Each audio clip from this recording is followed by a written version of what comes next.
All right. I guess we are live. Can't prove it, but that's sort of what my thingy says. What does your intuition tell you there, Manuel? Are we live or what? I don't know. Are we? Yeah, we're live. That's what it says. There we go. We didn't Now get an introduction thingy. I can prove that we're live. No, I didn't do an introduction thingy. That sometimes we just got to dive in and just explore why. That's what this Yeah, is well, all we gotta about. explore why there's well, there's Domicide, right? Why you feel alone? Um, been a topic of much discussion lately, I think, on the corner. Um, so Domos house, side is kill, the loss. I was thinking that we could go into different ways because some people never really have a home. They just have a place where they stay. Some people have a home, Right. they lose it, um, then they get homesick. Van had this pretty interesting piece about homesickness as an illness in the 1800s for the immigrants towards the Americas. Um, that there was a significant number, 1 in 6, I think he said, that actually would return to the Europes.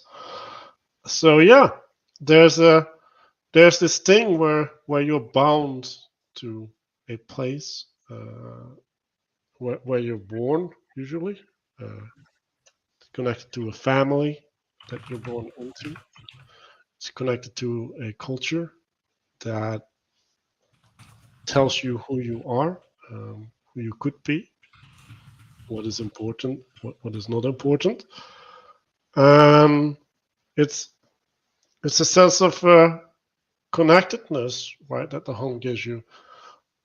I got a bunch of frames that I want to walk through. So if we look at the home as a place, right, uh, the home is a place that you can invite people into, that you can return to when you're in need of protection.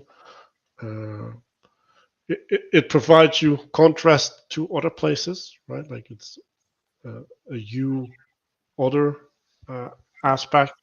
It gives you Uh, gives you that grounding, right? And that right, grounding gives you the ability to judge because now you have a standard, which is where you live, where you grew up, where you're situated at the moment, however you want to frame that. and then You to judge everything else, right? right, and then you have your people, right? And your people is you're bounded to them, right? Like you bound yourself through shared interest, shared experience, but also shared reference, right? Like you engage with the people from the same place to somewhat the same world, the same signals, right? So there's a lot of things that you're sharing with the people, and those people can start providing things uh, to you, right? So they provide ways of constraining you when you veer off path. They give you a place to be of service, right? You can find a way to be of value to others. Um, Right. But you get those things whether you think they're providing them or not, right? There's a bunch of right, signals that happen as the result of you being in the world and being in a world in a certain place. And that manifests, irrespective. So, in a way, we always have a home because we're always surrounded by these signals. So, what does it mean to not have a home? We'll say spiritual or otherwise.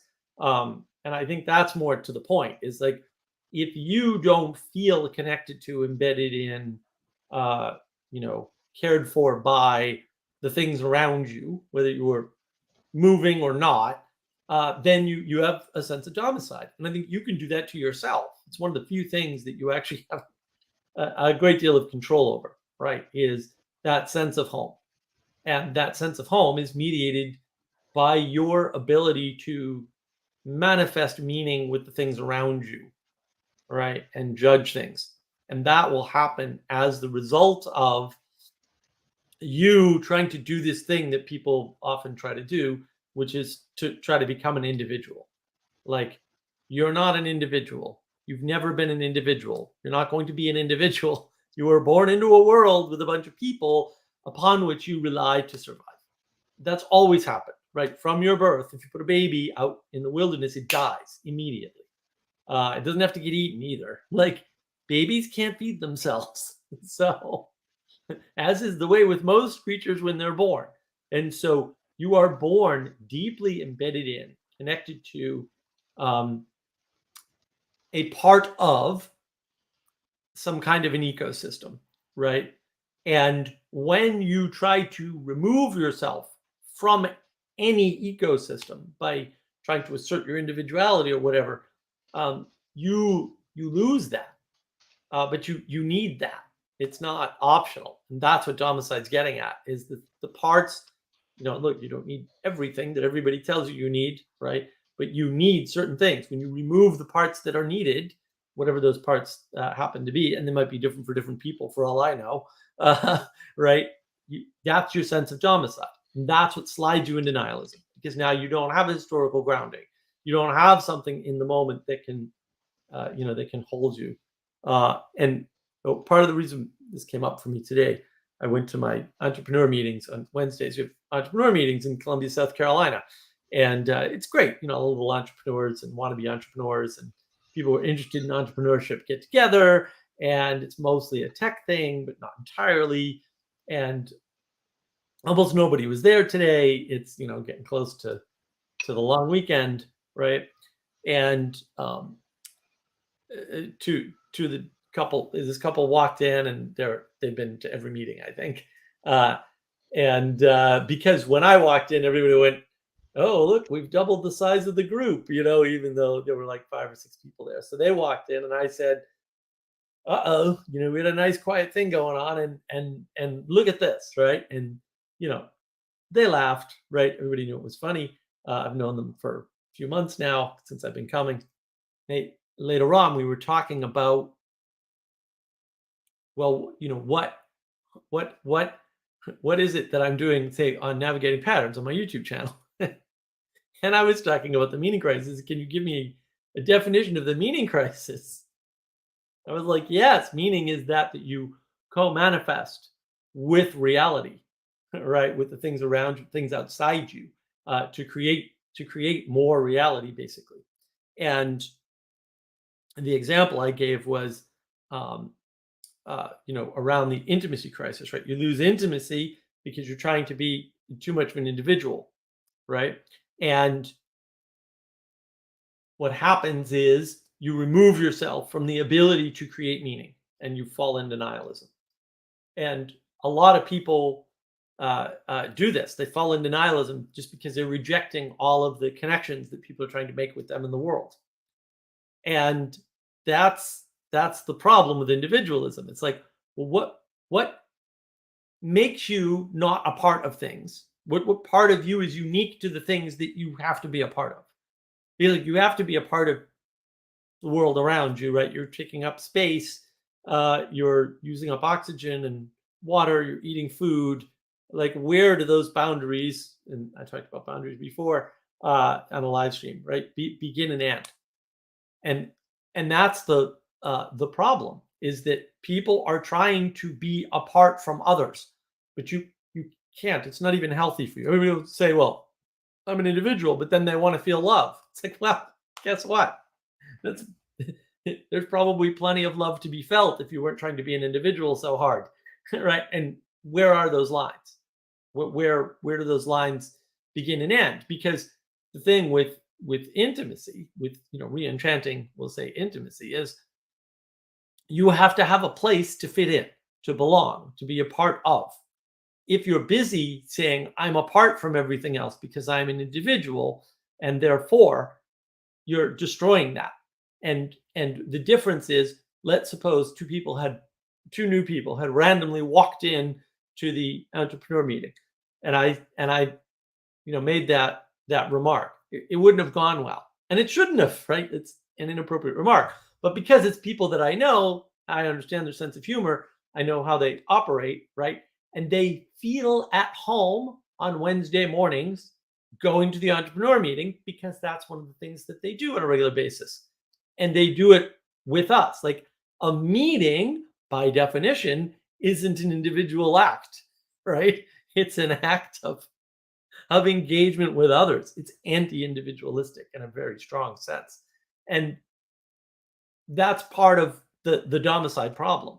And I'm not sure I'm on board with, like, I understand the point of, say, Chino and talking about quest for a spiritual home and all that. This spiritual domicide idea, uh, you could argue home is where you hang your hat, right? But what's your hat, right? What is the thing causing the domicide? Right. I just want to go through the list, right? Because like the home binds you, right? But it provides you a way of having an identity, right? Like like who are you? Well, like you are what you're bound to, and like your home is one of the or is the primary thing that you are bound to, right? Like this is a way that it allows you to judge the world, right? Like now it's like, okay, now I know what is important because like they affect the things that I care about around me, right? So if I don't have a home, right, if I just live in an apartment that's pre-furnished and like I just move around every half a year or whatever, like then I'm not bound to something. So like I don't have to protect the city that I live in because I can just move to the other city. Like what's the big deal, right? So being in a place, right, like setting roots allows you to say, well, this is no, because like this is an attack upon the things that I cherish, or say yes, this is allowing me to do more, right? And it's also providing an anchor, right? It's like if you feel like you're spinning off, right, like you can reorient yourself in relation to your home, right? Like you can cut the Right. bullshit out, right? And you can focus on the things that are really important. Like so there's all of these affordances that come with having a home, right? And then like Mark said, right? Like in some sense, you necessarily have a home, right? But how much value do you get out of it? Well, that's dependent on how much you're bound to it, right? Like, do you have a family? Do you have responsibilities? Like, do you have people depending on you? Do you have a property depending on you? Do you have a legacy depending on you, right? And this also becomes a source of motivation, right? Like it's something that drives you out into the world to take action, right? Like to be the hero and to bring back the treasure from the dragon. Right. Well, and there's other aspects to that binding, right? What a binding does, it is allows you to say, make a comment that's that's a negative, it's a purely negative comment. A purely negative comment, right? But that comment, because of the context, that's the binding, that's the intimacy, is held in a way that makes it funny instead of making it insulting, right? Because again, your home is your standard, right? It gives you the method to judge, and that can be a bad thing for sure, but it can also be really important to know about, to have. And that's the problem, is that when you try to be an individual by yourself on your own, and somebody comes along and says, you know what, you don't have to plow that field, you can just wait and the food will, somebody else will plow the field and the food will come to you, and therefore you don't need to plow the field. It's technically correct. Right? That's almost certainly true, but also it's not useful because you're separating yourself from the operations around you that in this case get you food, right? And your contributions are not arbitrary, and when people tell you they are, they're just changing the context on you. They're not being truthful. um and that's the problem, is that you need that to hold everything else you do. Otherwise you don't know what sanity is. Yeah. So um, when we're talking about domicide, I just made a quick list of 4 ways that that you can lose your home, right? So, well, first we start with the case that you don't have a home, really, right? Like you're just pursued always, and you're in this endless running away cycle. So that's completely horrible, and we don't wish that upon anybody. Um, but yeah, the first one, and I think this one is happening the most, is alienation. Um, just when there's a lack of binding within the family, right? Everybody's doing their personal, their individual activities, and you don't feel like you're going along, right? And the only interactions that you have are frustrations, as opposed to things that are generative, that lift you up, that make you a better person, right? Then slowly you just drift away, right? Like you find other interest, and you become an atom, right? You become atomized, and you're no longer part of everything else, right? Then there's seduction, right? The grass is always greener on the other side. So you might think, oh, look at that. Like, I want to participate in that. And you get just dragged out of your home, and then you end up at this other place, and then it's not what you thought it would be. And then you also experience domicide.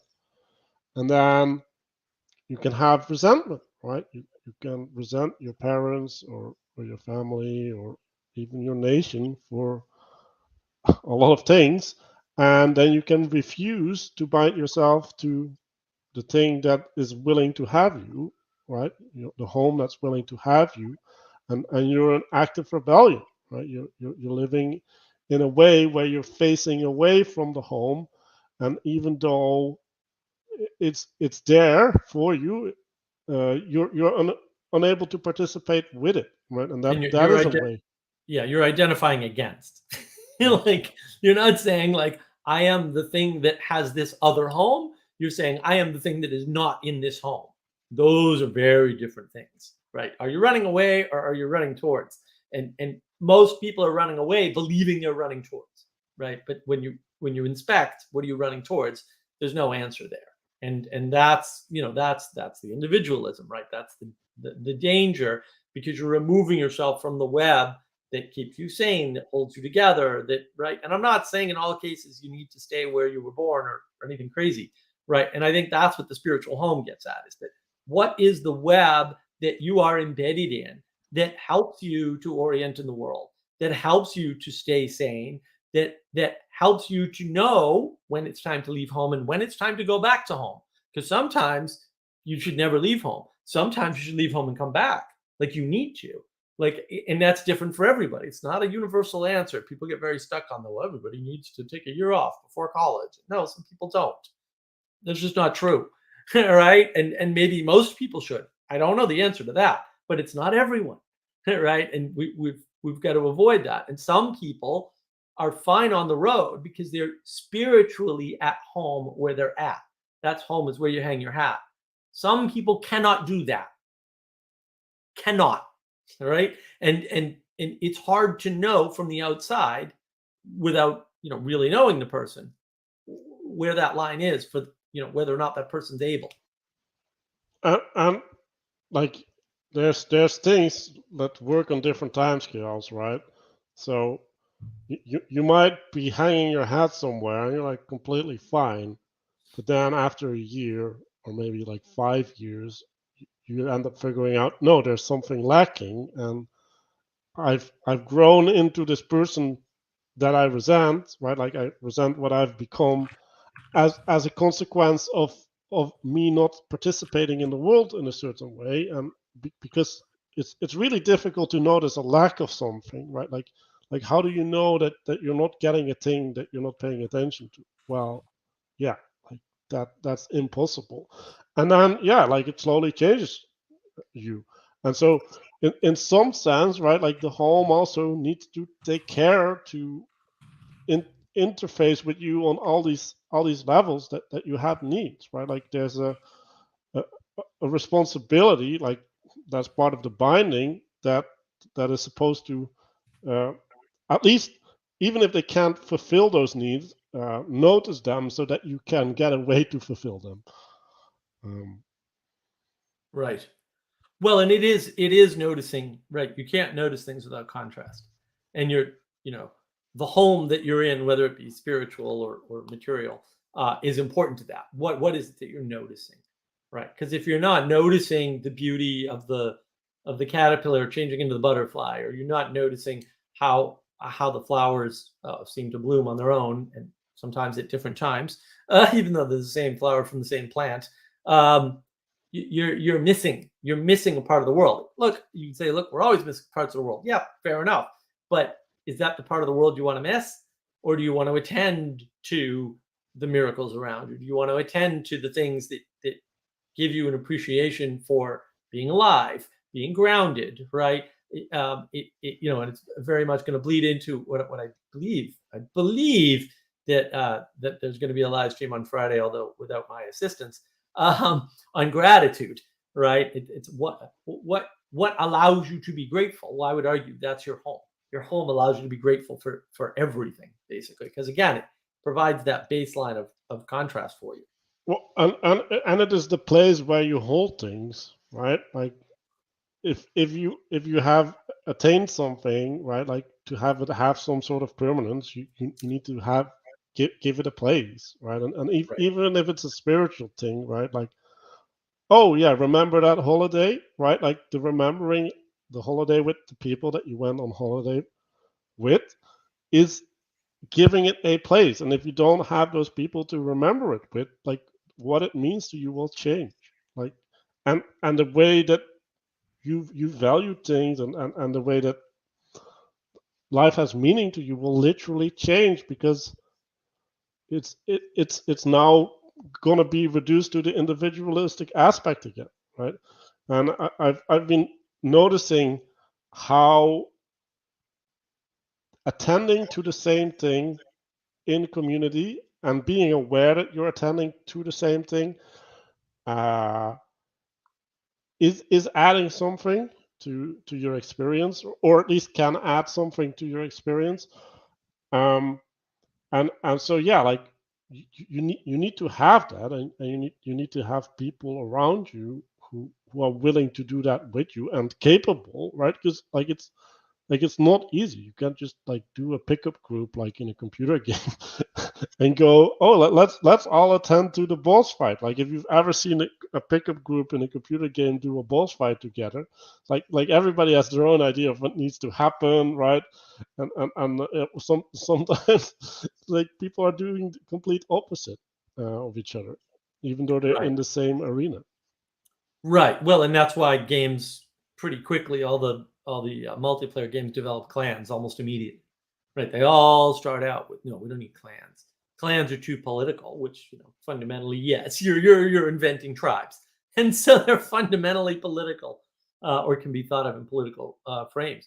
But also the game doesn't work without them. It's like, oh, wait a minute. Politics is not optional? No, it's not. Tribes are not optional. Right. Clans are not optional. You need them to coordinate so that you can do the boss fight correctly, so that you get a sense outside of the boss fight for what people are really good at, not what they say they're good at, not what the stats might indicate they're good at. Right? But what the quality of the person is. That's what the clan gives you. It also gives you an in-game home. Oh, I am part of this clan, this tribe, this group. That is part of my home within this game. Yes, it is. You may have a house apart from that, right? But your home is the clan. And the interesting thing about being in a group of people attending to the same thing is the independent navigation of the other sovereign persons, right? And it's like, oh, wait a minute. There's me relating to this thing in a vacuum with nothing else around, right? The individualistic sort of method. And then there's other people also relating to the thing. And, to your point, it works in video games too. How do you relate to killing the boss? I relate to killing the boss this way because these are the skills that I've used in the past successfully, or these are the ones that I want to try this time, or there's lots. It's not one or two, right? There's lots of ways.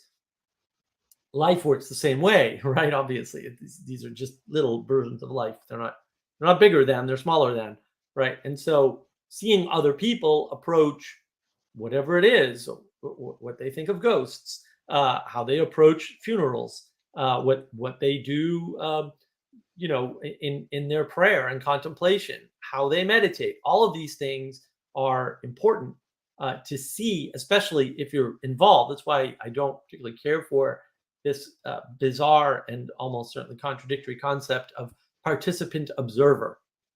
No, either you're a participant or you're an observer. Observers, you can't participate and watch yourself and watch others. Like when you're participating, you're paying attention in a particular way that is antithetical to observation as we would think about it. So you have to, kind of keep that in mind, right? There are trade-offs here. You can either participate or you can observe. You can't really do both, and there's value to both. But you have to know what that value is and where it isn't. More importantly, that's the Socrates. I know nothing. To total misquote. It didn't happen. It's in the Apologia, by the way. No, what the real thing was Socrates doubting the wisdom of the oracle and then realizing, oh no, the difference between me and that other person is not the amount of knowledge we have, but the wisdom that I have to say I don't know that. That's what Socrates was discovering. That misquote aside, that's a bunch of garbage. It's totally inaccurate. And that's the thing. Like you need to have that sense. Well, if you don't have a sense of home, how are you going to have a sense of what you do and don't know? Because you don't. Again, your home is your standard, right? That's why domicide is so important. We get kind of caught up with what's going on in our heads, and then we build a perfect world in our heads, and that's great. And you can do that. It's really easy. Right. But you're in your imagination. And it's when you carry things out of your imagination that things start to go horribly wrong, at least according to you, but also can manifest things far beyond what you can imagine at the same time. It's a nice, interesting, paradoxical sort of sounding a way of looking at the world, but also it works. Right. And I want to go on the idea of computer games a little bit, right? So the computer game, if it's not too difficult, right, and this is important, right, like the difficulty of the things that you do determines the way that you judge your participation in some sense, right? So if what you're doing is really easy and you're with a group of people, like it seems like what you're doing is working, and like on some level it is working, right? Like you're functionally capable of manifesting what you join together for, right? But if you turn up the difficulty, like then you put strain on the system, you put strain on the relationship, right? You reduce the margin of error. Then are you still capable of doing the same things that you were doing in the easy version, right? Like is the connection that you thought you were having with these people really as strong, right? And I'm not pointing at the individualistic skill. I'm pointing at the capacity to cooperate, right? To be together, and that is the thing that is giving you home, right? And Mark was saying like, well, you can't observe everything at once, right? You might say like the role of the leader is kind of to do that, right? Like because he needs to keep track of the union between the parts, and then he needs to direct, right? And then the parts can look at everything as well if the strain isn't high, but like when the taxation upon the individual elements increases, then at that point you get into trouble, right? Like now you need to put all your attention to your task, and you need to trust that the directions that you get from the leader are going to be sufficient for you to do what you need to do. And that changes the relationship, right? And like this is why I think like a lot of things just can't go on for a long time, right? Because they never get put under strain, and they never prepare to be put under strain, right? Like and they never create the connections that are necessary to engage with each other under strain. And so you might be in domicide while you think you have a home, right? You might have the sense that you have a home, but when it's tested, it's not really there. And so that's maybe the last way that the home you can experience domicide, that the house just disappears, right? Like it might be the disappearing of your house as a consequence of a disaster happening from external forces, or it might be that the binding that was holding you together just wasn't strong enough to keep you going. Like the environment changes, and the way that people the requirements upon people change, and then they can't pull their weight in the same way as they did, and then you get into trouble. Yeah, and I think that it is that thing that we're bound to. But if we reject the binding, and we can, right? We try to be an individual, we try to reject the binding or reject the attempt at binding, right? Deny the intimacy, deny that connection, or deny the quality of the connection that's trying to be made. Then we remove ourselves from that. But now we don't have that cushion, right? We can't rely on that thing anymore. And if we idolize home, if we make it strictly a material thing, and then we run into that problem. Oh, I have a home. It's right over there. It's whatever street number it is in whatever town you're in. But and then that gets back to home is where the heart is, or whatever. Home is where you hang your hat, or it's not entirely material, but it matters. It matters what it is and how you make it, and you do over time hopefully make your own home. Like, you're supposed to leave your home and make a home for your family, basically, whatever that looks like. And you, in some sense, you can't make a home by yourself. That doesn't make any sense, right? The home is you embedded in whatever place with whatever other connections, right? And of whatever quality. And maybe part of that is you showing up for the meetings, right? Maybe part of that is you physically building a house, right? And then other people come to live in it, right? All of these things are important to engage with, because that binding and where that happens is non-material fundamentally, right? It's a spiritual thing fundamentally. It's not in the material realm, and we do have some control over that binding. And that's usually where we get confused. Like, we can leave home. Well, you can leave home, and you can take off from your parents' house, and the first time you run into some new condition, be confused by it, have all the people, all the other people know about it, right?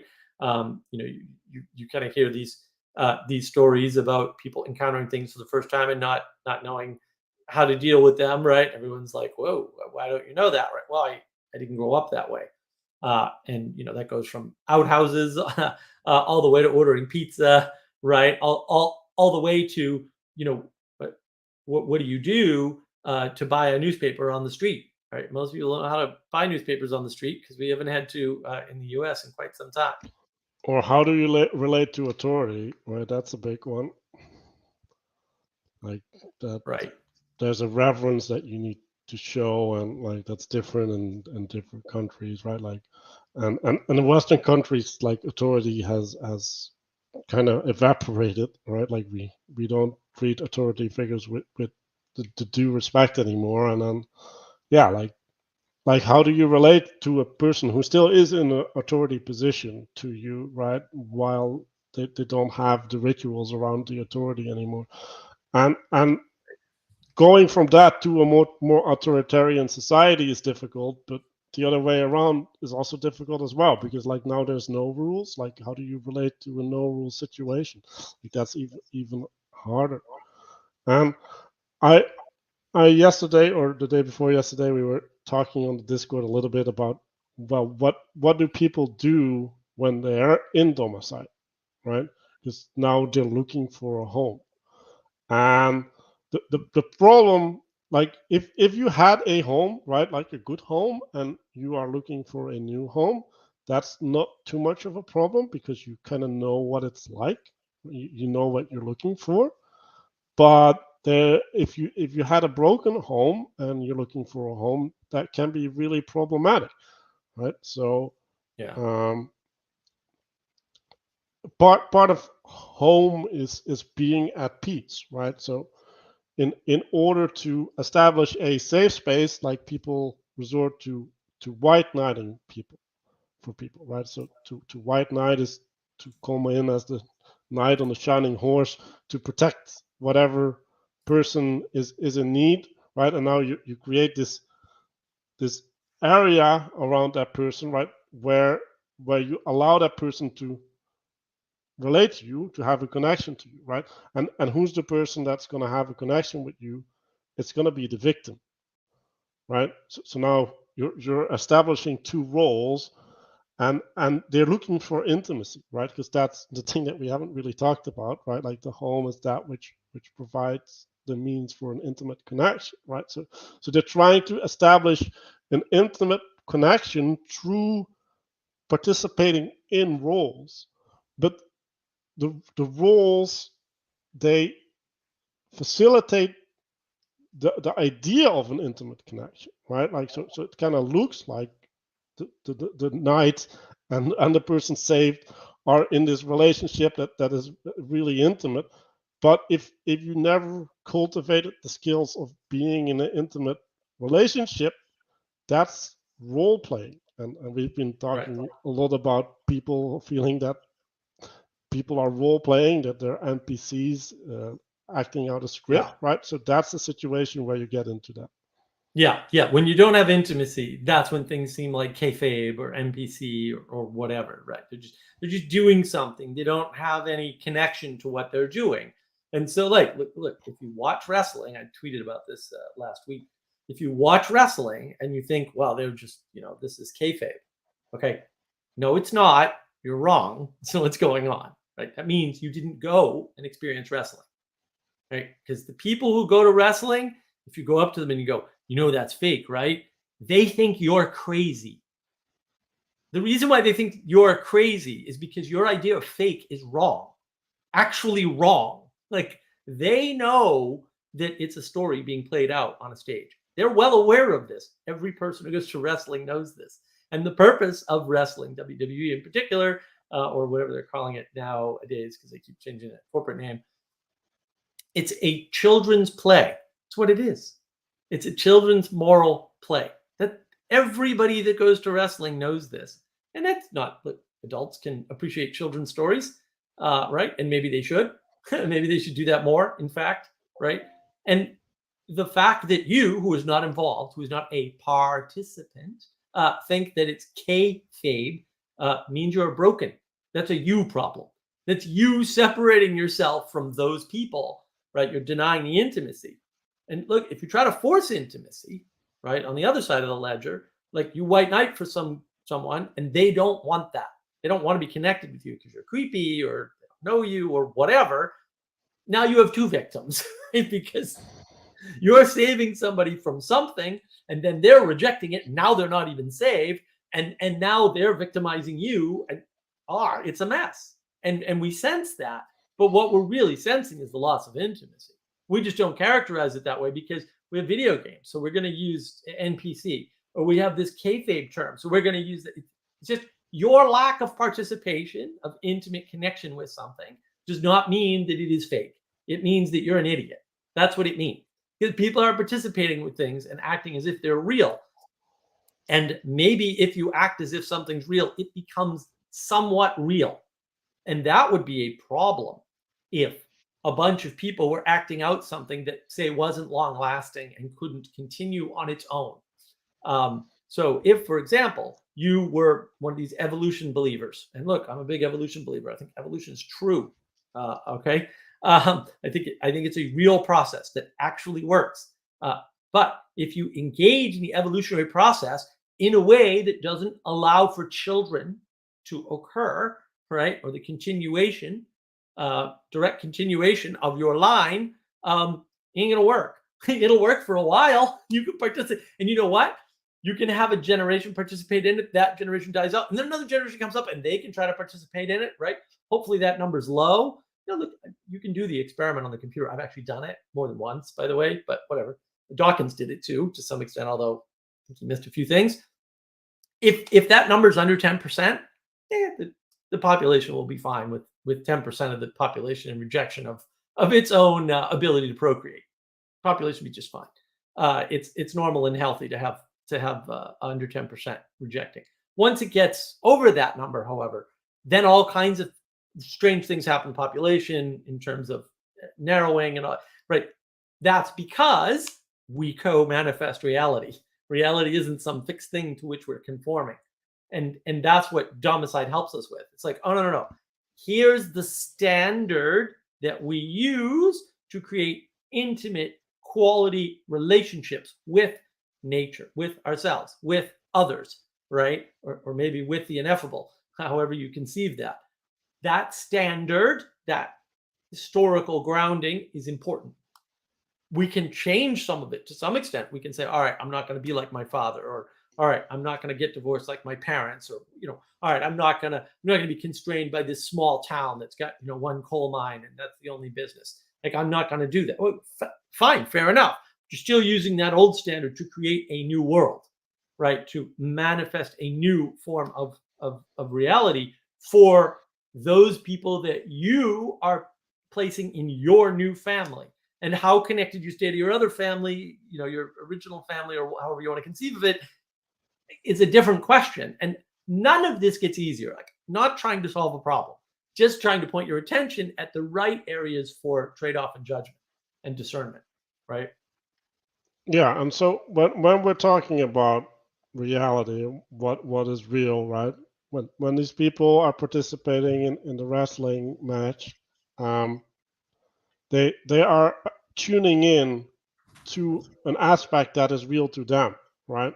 And maybe everything, I'm not making an exclusive claim, but maybe everything has an aspect of reality in it, right?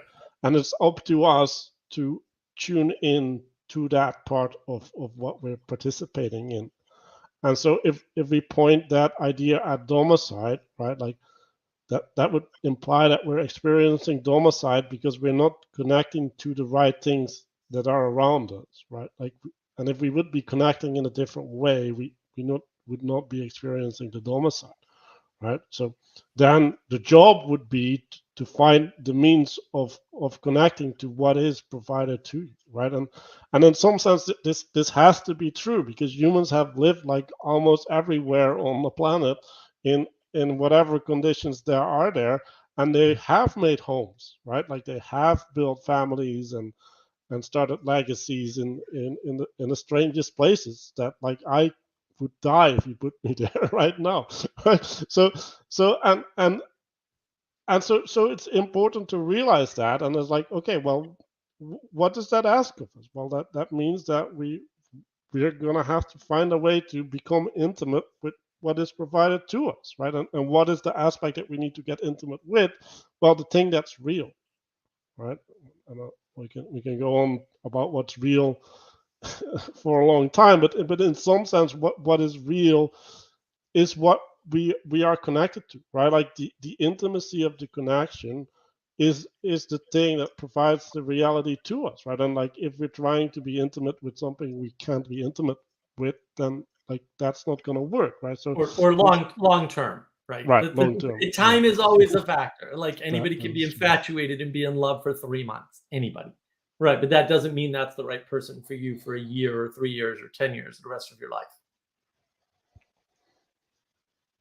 And Yeah, that like one way to think about reality a little bit better is, what if everything is a garden? And gardens grow better when people attend to the garden properly, not randomly. You can't attend like I do. yeah, or like Like I did, repotting my plants and they all break off, and I'm like, oh no. right. It has to be correct. It has to match what the plants need and how they grow. And there's always this food production. Well, food production works better with humans. Like, food doesn't produce itself efficiently without us. Efficiency comes from rationality. Rationality seems to come almost exclusively from persons, um, and or at least rationality at the scale that helps nature in a way that makes it, let's say, several orders of magnitude more efficient. And like that, like, having a farm is the creation of reality in many ways. And you can have a bad farm. You can have a farm that can only run for a season because you deplete the soil, or There's lots of ways to do that, by the way. Like you don't do proper crop rotation. You try to farm all your land all at once every season. Yeah, that's not going to work. So being in intimate connection with that, in that intimate quality relationship, that's what tells you what lasts. And what if all of reality were a farm or a garden, right? That had to be cultivated. So if you cultivate the thorny trees, then they overgrow and you die of thorns, because that can happen. Right? If you cultivate poison ivy, like you get infected with, right? If you don't pull those weeds before they can do damage, they will do damage, and that may be 10 years away. But that you can't throw away, we'll say, the knowledge of your elders, the historical grounding. It's, well, traditionally we didn't do this for a reason. It's all arbitrary, right? You do the postmodern trick, then you're going to run into problems. And maybe if you look around the world, you can kind of see that play out in the additional chaos, right? Because order is a function of rationality, or is at least wrapped up in it. And so that matters. The domicide is the rejection of the existing order in some real sense. And look, some order is not going to last anyway. Fair enough. Some order needs to change or could be improved. That's the cultivation. It's hard work, right? But it shouldn't be thrown out or immediately rejected or rebelled against for the sake of rebellion. Right. So you're gonna provide the answer before you remove the problem, because you're gonna have a bigger problem if there's nothing in the place of the thing where something was. And I've experienced that in my real life. I remove problems without replacing them, and that ended up with me doing nothing and getting into a depression. So yeah, cannot advise you to do that. So to go back to my list of how do we create a home with people around us. So enchantment is a way to create harmony. When you enchant people, right? You give people something to relate to. You turn all the heads the same direction, and the person that is going along with that, I would qualify as a simp, right? Like someone who's trying to appease the other person, get along with, right? So now what do we have? Well, we have a sense of harmony, right? Like, oh, like we're moving in unison, right? Like, so there's a sense of communion, right? Like the coming together under the same banner, right? But because it's enchantment, right? Like it's not grounded in truth. It's grounded in the drawing you along, like the siren call. Like it's drawing you out. It's like as long as the music is playing, everything's all right. But then when the music stops, right? Like you're looking down and your feet are on the sticky dance floor, and you still have to go home with your drunk ass, right? Like that's kind of what happens when the enchantment goes away, right? And the problem with enchantment is like it gives us a nice feeling, but we can't live there, right? Like it doesn't have lasting power unless it is integrated with something that has inherent lasting power, right?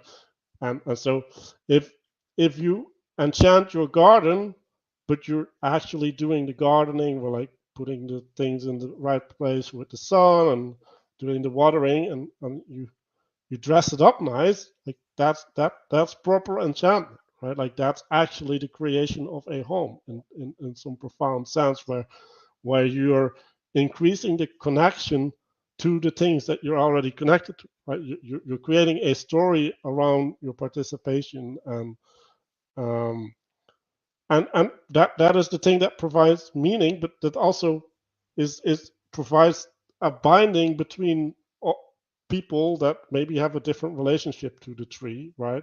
But now if we give the tree a story, that grandpa planted it, and so now we can all have a relationship to the same history when we're looking at the tree. So now that unites us in a profound sense. Yeah, and I think look, you can enchant places, right? Not just people, right? You can enchant a place to make it a home. Well, I would argue that men build the house and women make it a home, right? They take the structure and enchant it such that people want to be there. They feel comfortable there. And that's kind of the purpose, right? Because look, I I still don't have things on the walls in the living room because I've been here like 6 years. I just don't care about stuff on the walls, right? Um, but that that it's not fully a home because it doesn't have stuff up and permanent things sort of nailed to the wall that has a way of enchanting the place for others too, not just for me, but also for me. Like that, it's actually really important to have the things. You get a new office, you put stuff on your desk, whether it's pictures. I've got pictures, right?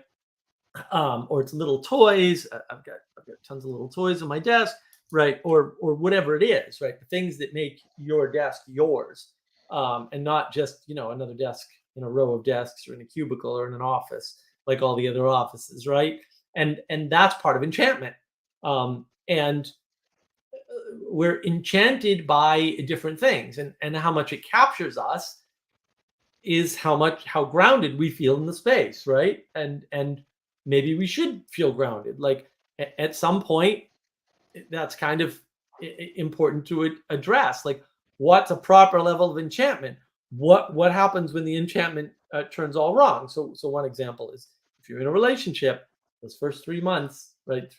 First 3 to 6 months, 3 to 4, whatever it is, when you get the oxytocin problem, and you're just into that other person, and then maybe that wears off for them before it wears off for you, and so you're still enchanted with them and they're no longer enchanted with you, right? Oh, that's an issue. Or you go to New York City, and Ayn Rand was clearly enchanted with New York City, right? She wrote about the big buildings, right? And then suddenly you don't realize the trap that you're in because you're trying to afford a place in New York City. You can't make enough money because it's almost impossible to make enough money to actually live in New York City, right? And so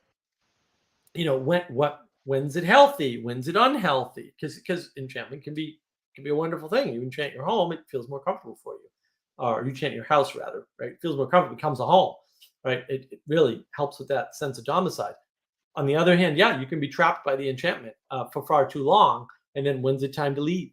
Like when is your home no longer serving you? When like I left New England. Why did I leave New England like 6 or 7 years ago? Because yeah, that place was done. It wasn't the same place. And I saw that they're trying to re-enchant New England with different things that look. Removing lanes on the major roads inside the city is a bad plan. Just I don't know why I'd have to tell anybody that, but apparently in Massachusetts you have to tell everybody because they thought it was a great idea. And they put in bike lanes, and now there are fewer bike riders on those roads than there ever were. True story. Right. So it had become a different place, right? The enchantment that kept me there was gone. I left. It's that simple, right? I became enchanted with South Carolina instead, mainly because it's nice and warm. Love the heat. So, the best way to fight enchantment is not to smash it, right? Because that person needs something from that enchantment, but it's to offer a better enchanting alternative, right? Then maybe you can smash their enchantment. And you see this, when you're talking to people. A lot of people are enamored with, we'll say, the solution of meditation, or the solution of learning about psychology, or the solution of understanding neuroscience for the first time, or whatever nonsense they think they're up to, which they're definitely not doing, by the way, right? And then you go, yeah, you don't understand any of this. Let me show you how much you don't understand this. That can be very useful if you've given them a place to go. If you haven't given them a place to go, you're pulling the rug out from under them and they're falling forever, right? And so you have to be careful, when you try to break enchantment, or, you can't walk up to people and say, Sam Harris is evil if they're Sam Harris fans. You first have to give them a way to relate to Sam Harris, right? So that everything he does isn't like pure poison. And then you can show them the contrast, right? Because you can't disenchant something without a relationship to something else, right? You can't see through illusion unless you have a foot in reality. So you have to provide the foot in reality first, right? And that way you don't cause domicide, because otherwise you will cause domicide, because domicide is related to that enchantment. Yeah, when we're looking at enchantment, right? Like you could argue that enchantment is a type of intimacy, right? But um, it might be a type of intimacy to something that's not real, right? But there's an affordance there, right? Like there's a capacity that the other person has, and we can appeal to that capacity, right? Like we can use that capacity and we can point it at another aspect of life and get fulfillment there. And like if that's more real, right? Like it's gonna be more fulfilling because it's like that's just the way that it works, right? Like there's more actual intimacy to be had, and that will just be affirming of that connection. Yeah, there's more affordance, maybe more availability Right. for affordance. It doesn't have to be a person. Like the reason why I'm here, so I'm near Columbia, South Carolina. I originally intended to be near Charlotte. Charlotte is in North Carolina, but it's 10 miles over the border. So I was going to be in South Carolina, which is the thing to do, by the way, for tax purposes. I was going to live in South Carolina, work in Charlotte, where all the banks are. Nice career, making huge amounts of money, at least for living down here. But I was enchanted by having a pond and having 12 acres of land on this beautiful, it's a brick house. It met almost all my needs. Like there was almost nothing in this house that wasn't met by the existence of this house. And that's the enchantment. The enchantment is, you can have 12 acres of land. You can have a pond, a huge pond that you can go kayaking in anytime you want. Just grab your kayak, throw it in the pond. No one can tell you otherwise. No one else is going to be there unless you invite them, right? And you go fishing. You got this dam, like it's crazy, right? I was enchanted by that, and I remain enchanted by my pond to some extent, right? And by the location, it's a particularly good location, really near the highway, 6 miles from an IMAX movie theater. Like there's nothing I lack, even though I live in the woods. It's really not living in the woods to some extent, because civilization, we'll say, is so close. It's very enchanting. Yeah. And then this one goes out to Sally. It's the verbal expressionism. And the verbal expressionism is Impressionism. effectively Impressionism. Impression. Oh, whatever. Yeah, like sorry. the impressionist painter. Yes, but it's presenting a shape to you, right? And then you can use that shape to project whatever's in your head upon the shape, right? So in some sense, like you can have a ball and it can be a sun, or it can be earth, or it can be a football, or it can be a head, right? But like, so when I present this to you, you can have whatever relationship you want with it, and if I just relate to the roundness of it, right? Like I can say something about the head, about the sun, about the earth at the same time, right? So there's a way in which you can say non-meaningful things, right? But they can convey meaning to the other person, right?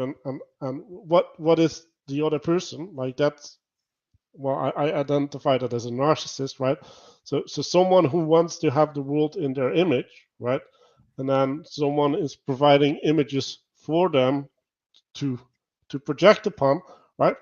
Now you have a coming together as well, right? You create a intimacy, a place that seems hospitable, um, but again, right? Like it's not a real connection, right? Because like the one person isn't really providing something to the other, right? Like they're just providing a screen, and the other person is not seeing the other person. They're just seeing themselves in what is being provided. So like that's the opposite of an intimate connection, but it is something that can function.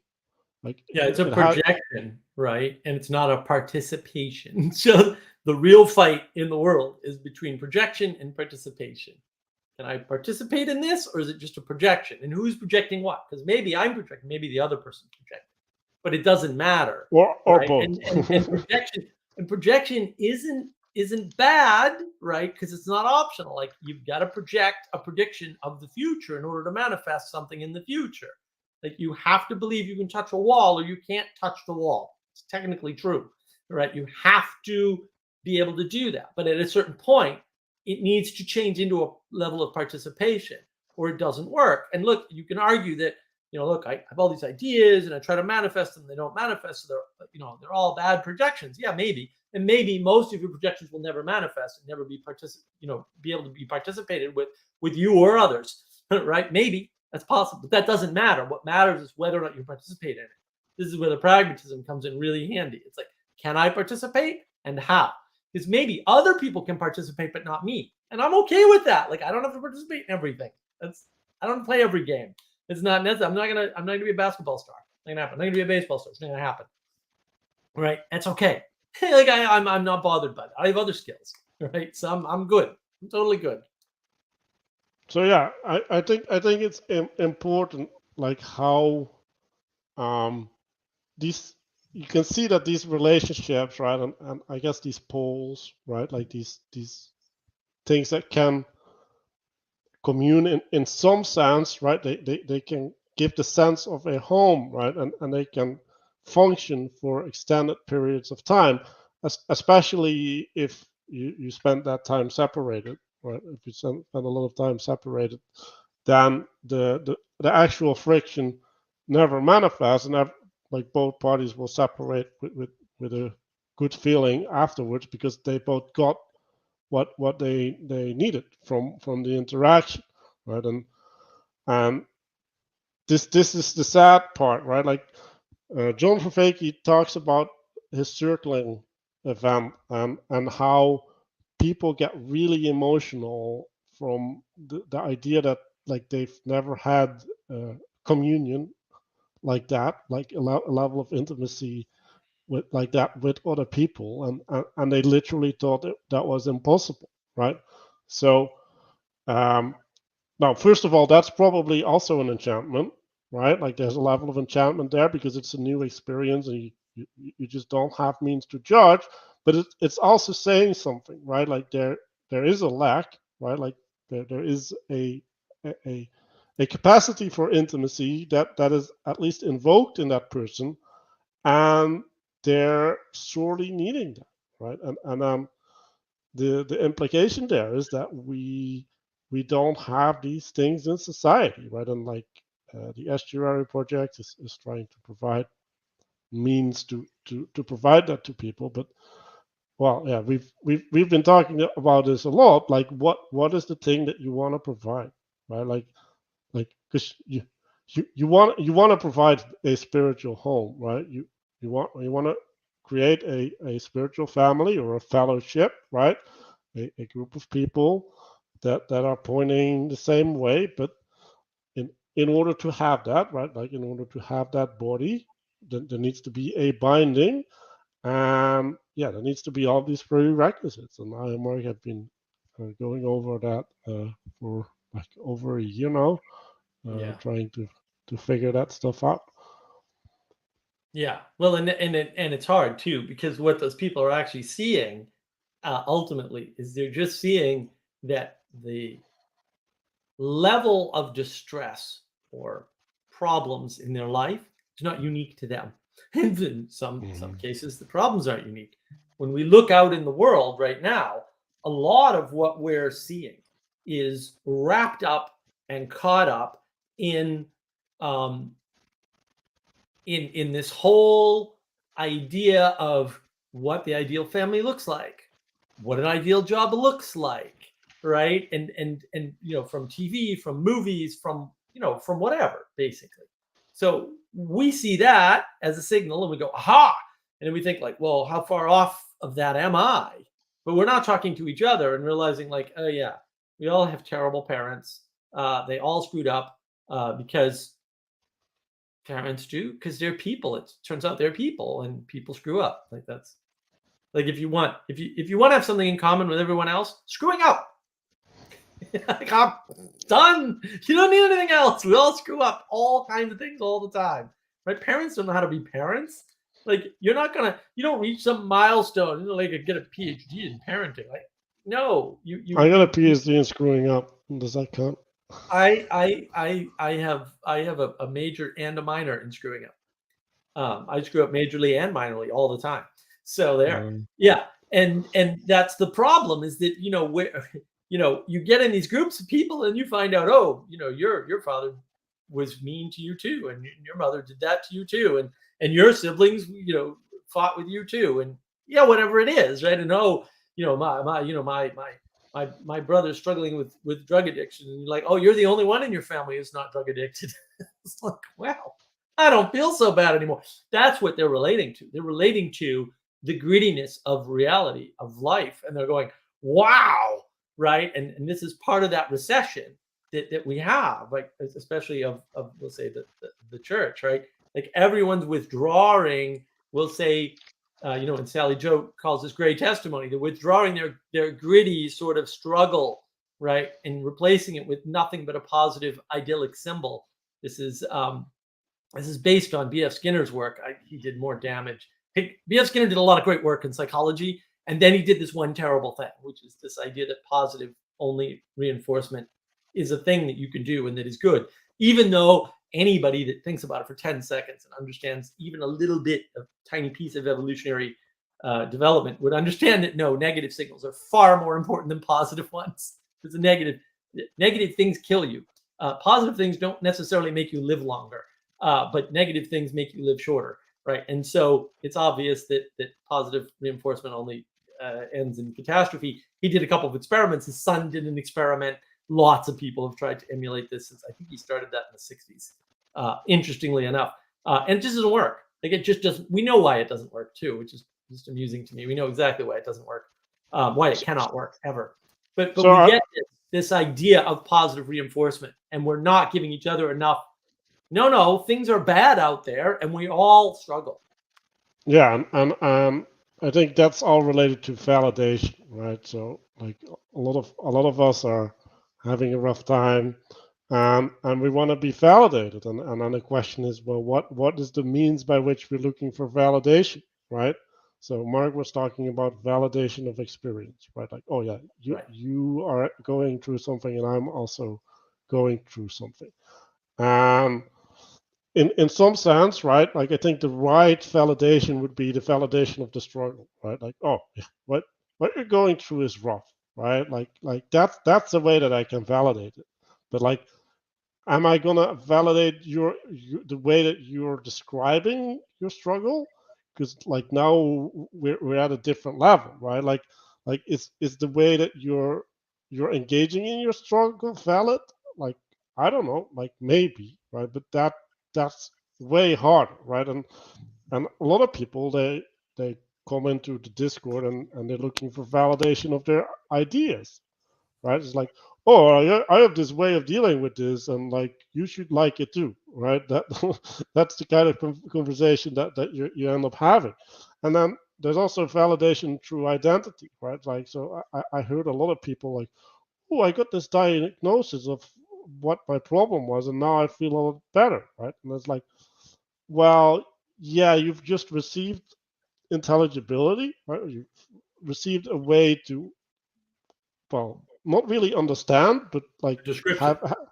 yeah, you can describe what's going on. You have words for what's going on, but you could have made up a fantasy word, and you could have gotten the same effect, right? But, like, just the fact that you have an external word for something doesn't mean that you can resolve the problem. It doesn't mean that you can grasp it better or whatever, right? So, but, like, there's this tendency where we can say, well, I'm now going to assume this identity, and when I have this identity, I'm supposed to be treated in a certain way, like there's certain privileges connected to my identity.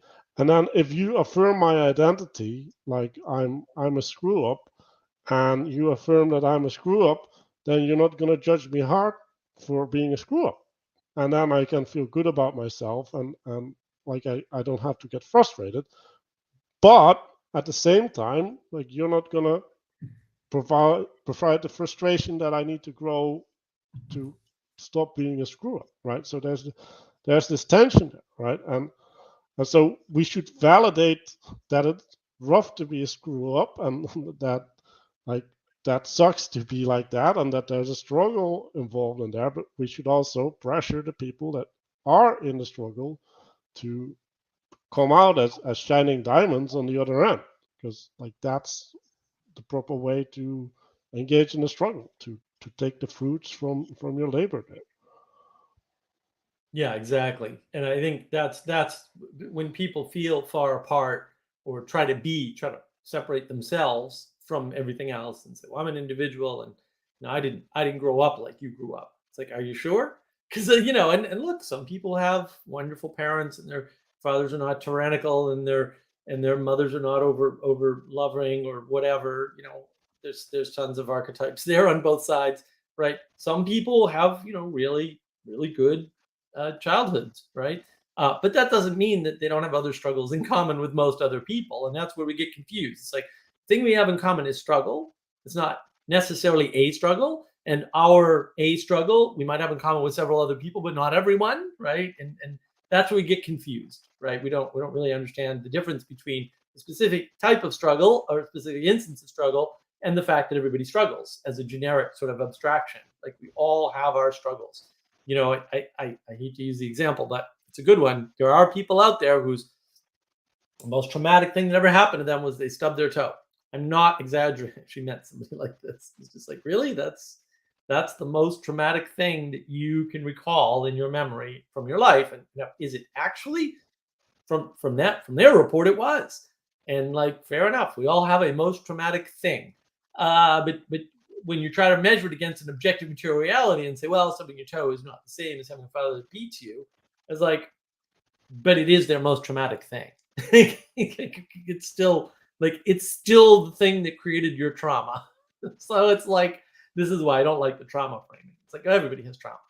Like, what are you going to do? Like, okay, everybody has trauma, and everyone's trauma is different. Oh boy, right? And some people have the same sort of trauma, and some people can use that same trauma solution, to help others. So, sure, maybe, but you're not, at that point, you're really kind of watering down the usefulness of the frame, and that's part of the problem with things like Domicide. You can water down the usefulness of Domicide. And I like, when John Vervaeke originally talked about it, he talked about it in the case of right after Alexander conquers everything, people who didn't move physically didn't know where they lived anymore. Why? Because there was this mixing, and there were these changes underneath the surface about how things worked, because the affordances around you were different, right? Like the way you store meat changes when you get spices from the Middle East, right?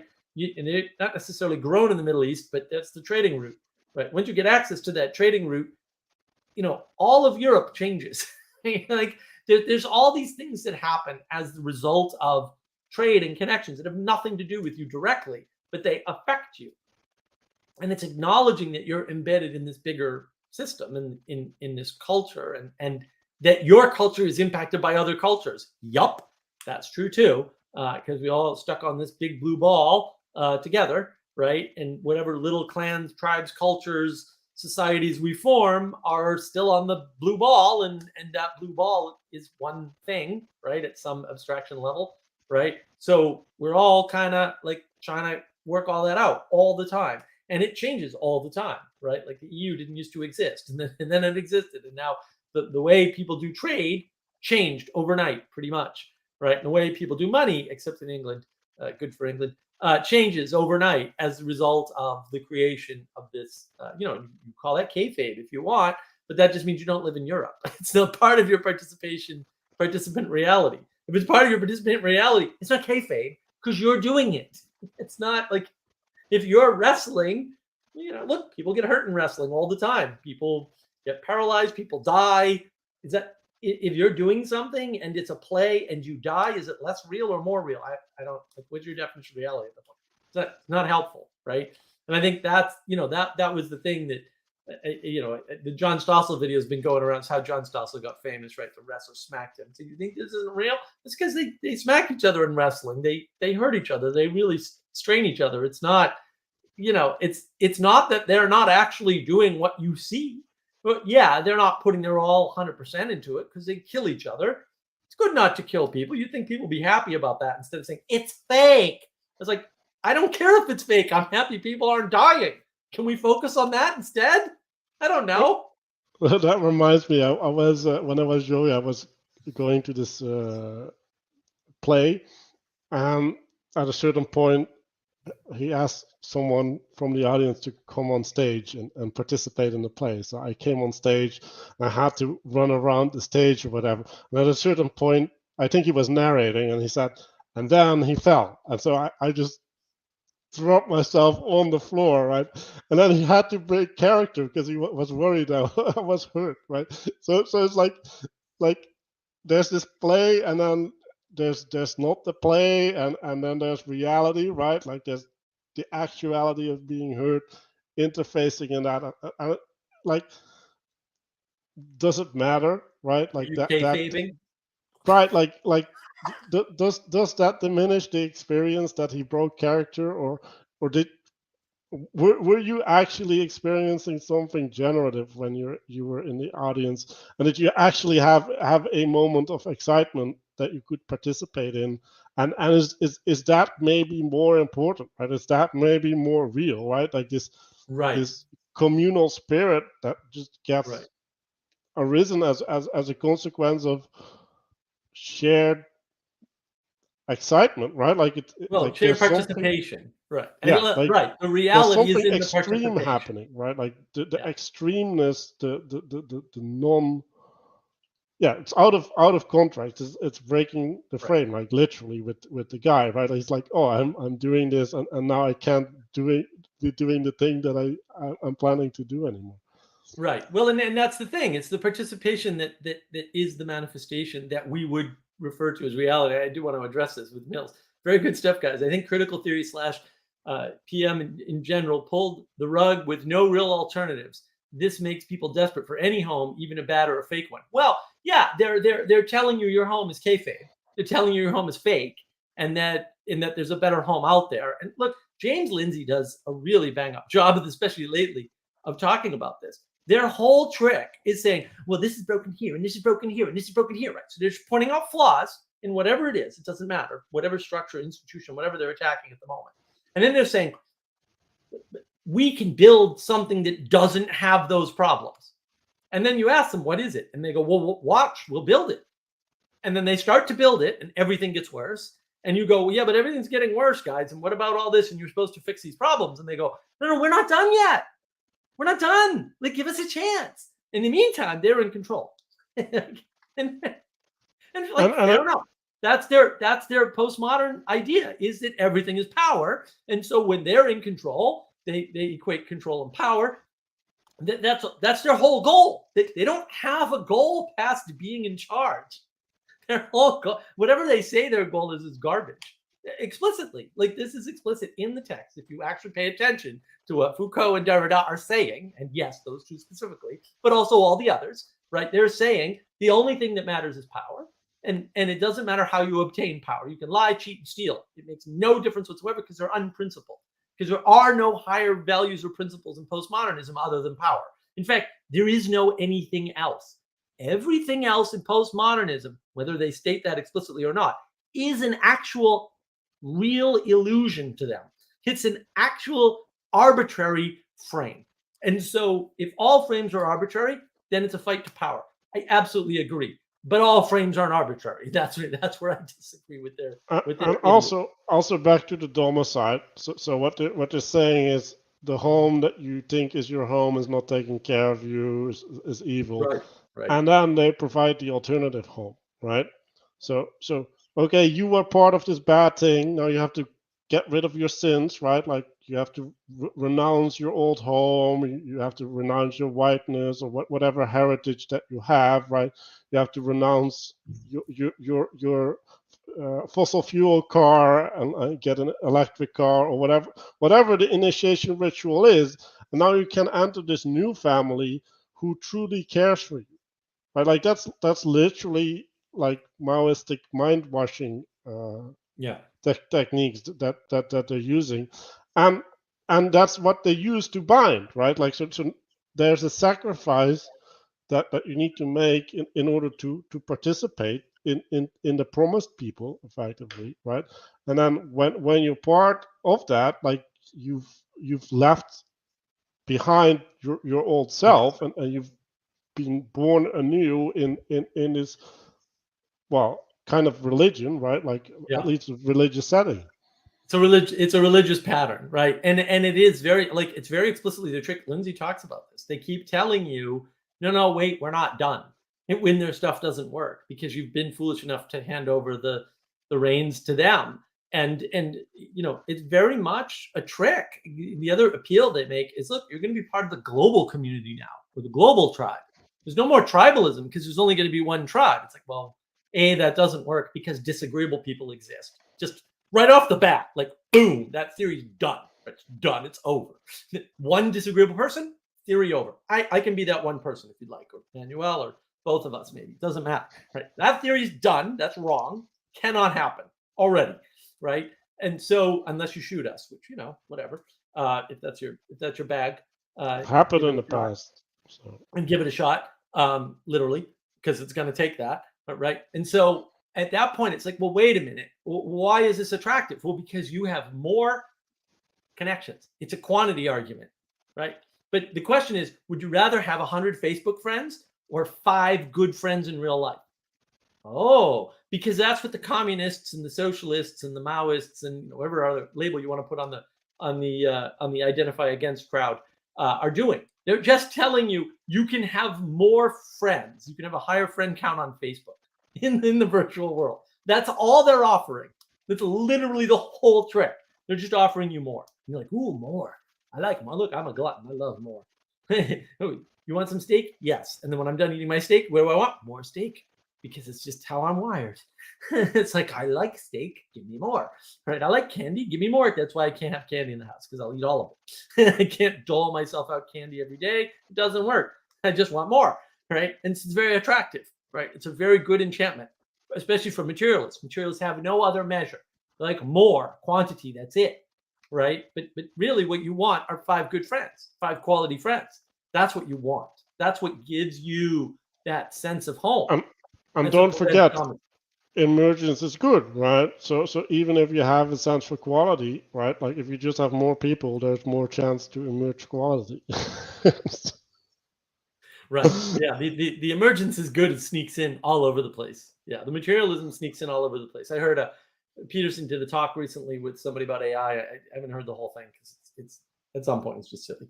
They just keep contradicting themselves and saying things and not realizing that they're contradicting what they said earlier, right? And very materialistic, very, we're going to do this, and we're going to do that, and we're going to take this and compress it, and then we're going to take this other thing and compress it, and we put these 2 compressed things together, it's going to form something bigger. Well, bigger than the compressions, but not bigger than the original things you compressed. I feel like, what are you doing? I don't understand what you're doing at that point. You're reducing the affordances and then saying, if we take 2 reduced affordances, we'll have more affordances than either of the single affordances. Thanks, math genius. I knew that. Like, I know if you add a thing to a thing, you have more thing. I totally get that. But also, you started by reducing.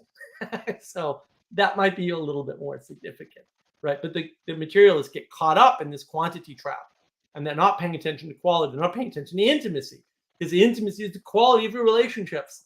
And that's what prevents domicide.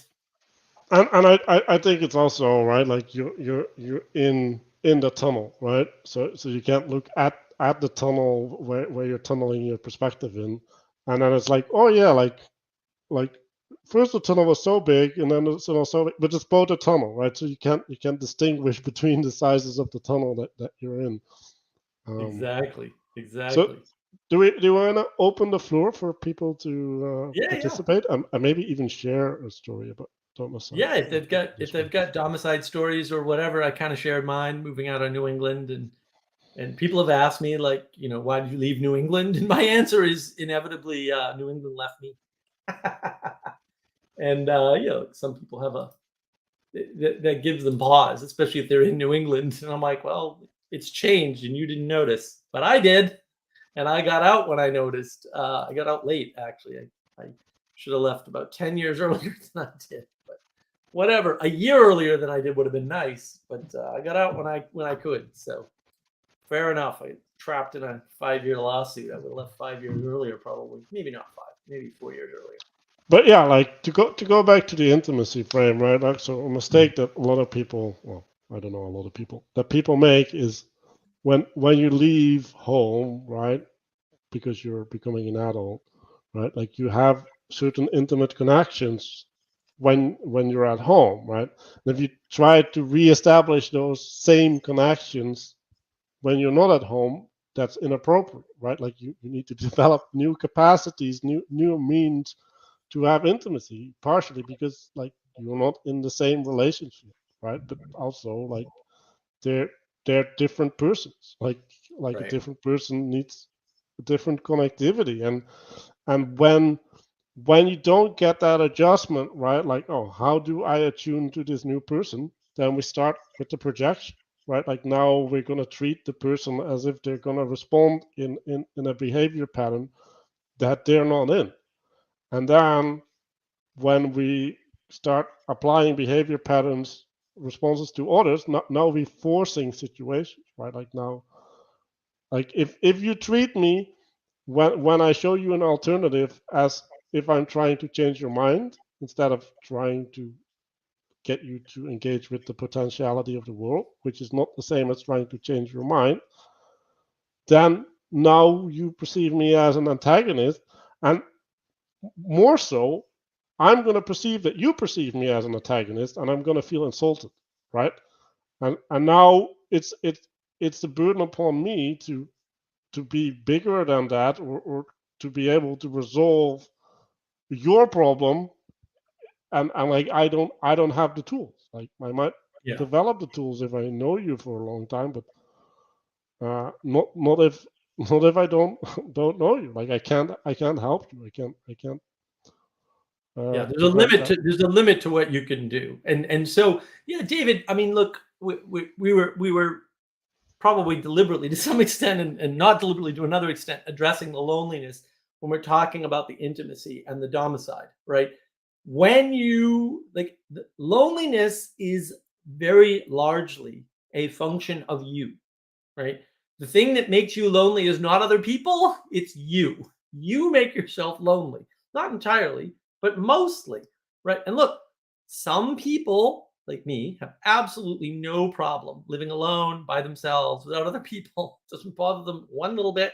They have no desperation, no need to, to be around other people whatsoever, in real life, 24/7, right? Whatever. And maybe that's because they grew up that way, or maybe that's just how they're wired, or it doesn't really matter, right? But most people, they are desperate for that connection. And so, like, you see a lot of people get bad relationship after bad relationship after bad relationship because they can't be alone. They literally can't be alone. They can't stand not living with other people. And that leads them astray. Like sometimes it means that they are convinced that they're attracted to the same sex just because it's easier for men sometimes to live with other men, especially if they're skills with women because maybe they had an absentee mother, or maybe they got smothered by their mother. There's all kinds of ways that this manifests, right? And then they can confuse those two things pretty easily because it's not some. People think everyone's rational. We're not rational creatures. Like, just on average, we're almost never rational. So it's easy to get disconnected from the world, but that disconnection is a function of you. When you don't realize that your attempt to be an individual is the thing that's causing your loneliness, you get trapped in this loneliness. You get stuck with depression. You get forced into a situation where the only thing that's actually holding you back is your ability to submit to the fact that other people exist and that their ideas are going to conflict with yours, and that's going to thwart some of your plans. But again, what often happens is what manifests in place is far bigger and better and greater than anything you could imagine. Right. With yeah, the ability to imagine what you're not participating in, and like even your ability to imagine the thing that you had 5 years ago, especially if you changed as a person, like Right. no, like it's just not an option. Like you just have to experience it in order to know what it's like, and then even that's not enough, right? And so what the first thing that comes to mind when you ask me why are people lonely is they have expectations, Right. right? So what are they expecting? Like is their expectation realistic? Like are they looking for things that they can have, or are they looking for things that are just complete fantasies, right? So Right. we went into these crazy relationships, right? Like okay, so if someone is pushing your buttons, right, in the right way, then you can feel like you have something, and then if it's gone, you're going to be upset that you don't have it, and you're going to look for it everywhere, right? While you didn't have the thing, right? You were just living in a fantasy, thinking that you had the thing, and Right. and then also like why do you feel lonely? Well, like what is it that you're valuing, right? Like we were talking about validation a, a while back. Like where do you get your validation? I always talk about three frames, right?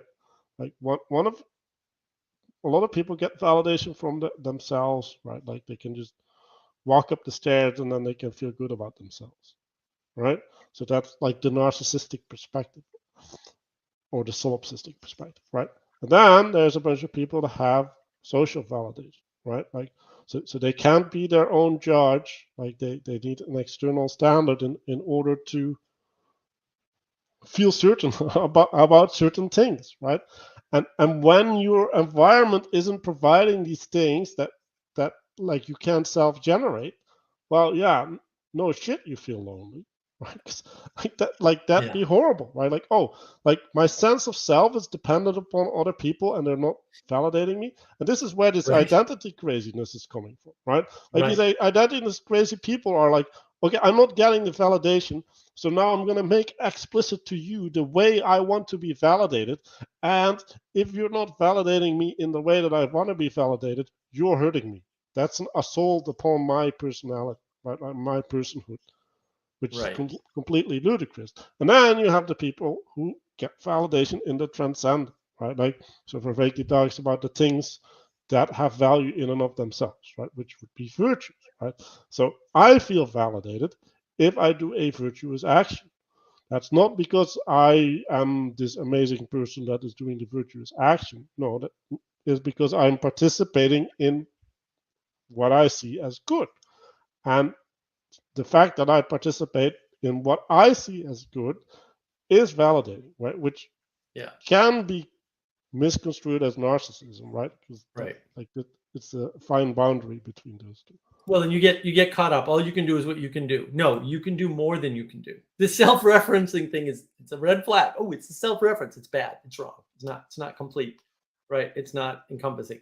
You can do more than you know, and you can do more with others. The question is, what do you have to sacrifice now to work with others? Because you always have to sacrifice something, right? Like you know, I don't necessarily want to be doing a live stream at this particular time of day. But if I want to do a live stream with Manuel, this is the time he had available. And it was a discussion already. I had to be like, no, I don't want to. This is not my ideal time to live stream for lots of reasons. And most of them are petty. Fair enough, right? But also, yeah, there's a negotiation there. I had to sacrifice my comfort and my timeline, because it's Europe, and Europe doesn't seem to be changing their time zones appropriately, in my opinion. But what am I going to do? Right? Darkness has descended upon Europe.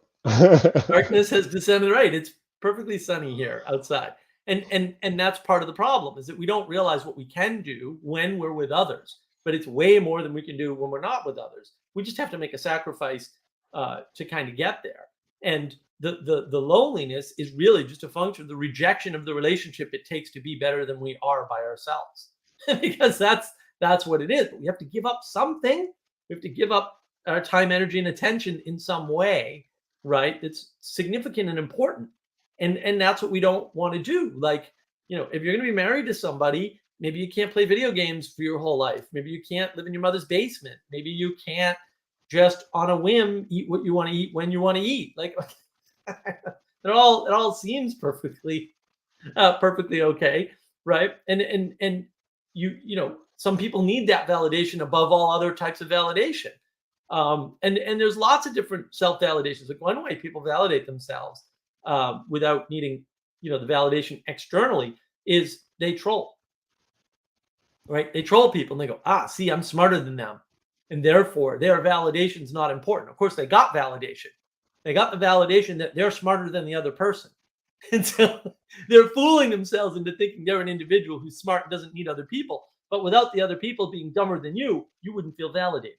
And you trick yourself into this.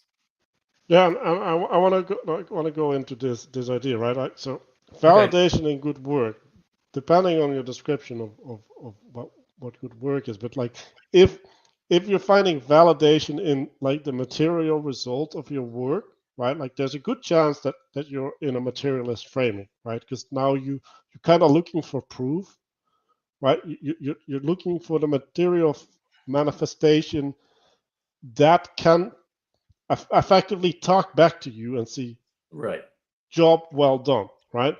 And so there's also a way that you can do good work, right? Like you can just have a day of work and you participated correctly with people and you were integrated, right?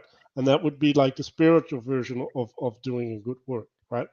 And then, right, like people should validate that, right? Like if that actually was good work, like people should validate that, but you also shouldn't need the validation of the other people to feel good about it. So right, yeah, like getting this validation question right for yourself is tricky, right? Because if you're self-validating on the wrong standard, you're effectively a narcissist, right? Like you're gonna be in a corrupted relationship because you're judging wrong. And narcissism is going to lead you down the path of individualism and separation, all right, and then loneliness. Ultimately, it's ironic. I can self-validate. I never need to feel alone. It's like, no, when you self-validate, you're going to only be, you're only ever going to be alone. And I did want to address this from Mills. Bootstrapping looks impossible because we don't want to face what we have to do. Yeah, look, when we see bootstrapping, we really don't want to face it, and it is that validation. What standard are you validating? So you're upset that you're not Elon Musk because Elon Musk is really smart and that's how he succeeded. Elon Musk spent hundreds of thousands of dollars and lost all of it before he succeeded, guys. So if you're not starting from hundreds of thousands of dollars, maybe you're not going to be as successful as Elon Musk. Like maybe if you don't have that money to lose in the first place, or your father doesn't give it to you, or whatever, or maybe you're Richard Branson, and maybe if you're not willing to, we'll say, skirt the law by using rowboats in the middle of the night to shepherd records across certain waterways, maybe you won't be successful, right? Like maybe if you're not willing to take a chance, for example, and risk whatever, whether it's whatever it is. It could be your time, it could be your life, it could be limbs, it could be your family, right? Then maybe you can't be successful. I don't know. Hey, Yana, it's good to see Yana in the comment, even though she should be asleep. Because it's always good to feel validated, even if you talk about the necessity of validating other people just before that. Right. Well, and it is those modes of validation, like because we see the world a certain way, and then we think that we can embody that or participate in that, and maybe you can, but maybe you can't, and maybe that's why you're not succeeding. It has nothing to do with a lot of stuff in life is chance, and a lot of stuff is what you were born into. And yeah, if you're born into money, you can start 10 businesses and fail at 10 businesses and learn business well enough that when you start your 11th business, it's a huge success. Yeah, maybe. Or maybe if you just start enough businesses, however much money that costs, you can eventually hit on a successful business. Yeah, maybe. Nassim Taleb talks a lot about this in his books. Read all his books; they're wonderful. Right, or yeah. you can find the person that can actually assist you properly, right? Because Or the people, right? A good business, yeah, is all about business partnerships and finding the right group of people, not the right skills, because the right skills will not get you there. You have to have people that care about the project, and you have to have people that care about you. Otherwise, what will happen is they'll use their skills and they'll screw you. People, you hear these stories all the time. Oh, my accountant stole all my money. Yeah, of course he did, because you hired on skill and you didn't hire on passion and connection, right? Oh, the CEO, took all the money and flew to the Bahamas, and you yeah, well, didn't create a home for them. you're right. You didn't create a proper home. And what do you want in a leader? You want a leader that's going to create and manage and maintain a home for whatever project you're working on with that leader. And we don't have just one home. We have one home that's like uniquely ours, right? That we have historical grounding in. And again, maybe we can change that or modify that a little bit, but maybe not too much. Maybe there are limits on that. Maybe there are limits on everything. Who knows? All right. But we also have these other homes because we feel home at work. I mean, there was a movement a while back, my work wife and my work husband, and it's like, what? It's crazy talk, right? But I understand where it comes from. It's not terrible framing. It's just wrong. It's not wrong in any significant way, and maybe it's unhealthy, but there's a truth in there somewhere. Yeah, and I forgot to mention one thing. Like home is the place where you find rest, right? And Yes. so All right. when Right. when we have a relationship, right, that is based upon a persona, right? Like I'm holding up this version of myself in order to relate to you, then we cannot find rest in that relationship, and it's gonna destroy us. And so it's really important to realize that, right? Like you need to be able to take off the makeup when you get home, because if you can't take off the makeup, Right. then where are you gonna rest? Like where are you gonna find peace? Like you're gonna be a chased gazelle everywhere. You're gonna be full of adrenaline your whole life because, well, you got this sort of Damocles of one mistake hanging above your head, right? And well, yeah, we can talk about all these stories about people with trying to have multiple homes and stuff like Right. that, right? Like I don't even want to know what it's like to live like that, or if you're going undercover, right? Like now you're gonna be part of a home, right? Like usually a well-bound home, else you don't have to go undercover, and it's gonna be in tension with who you are in real life, right? Um, like that can break people really, really easily.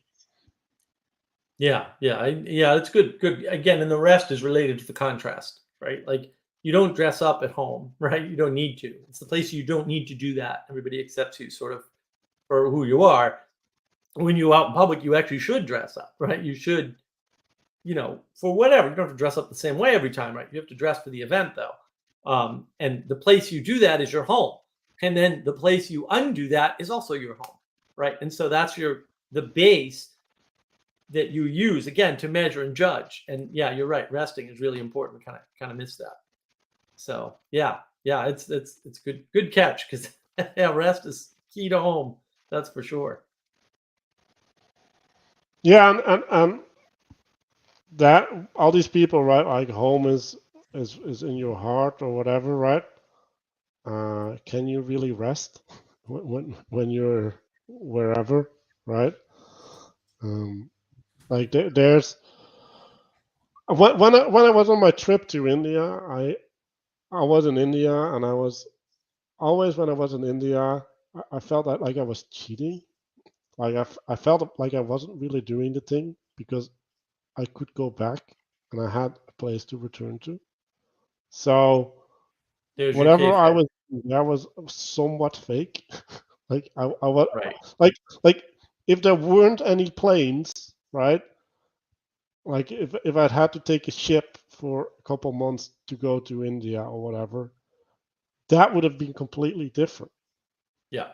right? But the fact that I can just like do emergency button and have an escape made it Right. fake, and it changed the way that I participated in it. Like I actually had nights where I agonized about this, right?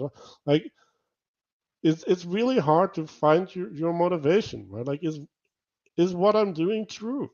Like am I doing this authentically, or am I just like, well, like doing the kayfabe, doing the LARP, Right. like, oh, look at me, I'm in this other Right. country having this relationship with people that I'll never see again. Well, that's the Peterson. Some games you have to be all in, right? Like if you're going to build a home with somebody, or say have a relationship with somebody, right, long term, you need to be all in. And right, and this goes back to the whole like e-girls, OnlyFans, right? These are affectations, and they're negative affectations. They're fake relationships. They can't manifest over time anything other than entertainment or pleasure in the moment. That's it. Those are the only two options. And you should have things like that, like wrestling, which is not kayfabe, because it is entertainment explicitly. It is the purpose of it is educational entertainment, is what I would call it, right? And that's really important. I did also want to address this. Mill's leadership as home building sounds like really good framing. Thank you. I liked it too. A lot of times the implementation lands flat. People don't believe it, and it just feels patronizing. The culture goes beige. It's not that they don't believe it; they don't understand these concepts. I mean, to some extent, you have to have a lot of grace with people. Like we have lost as a culture, as societies, as Western societies, a lot of core axiomatic assumptions that we need to survive.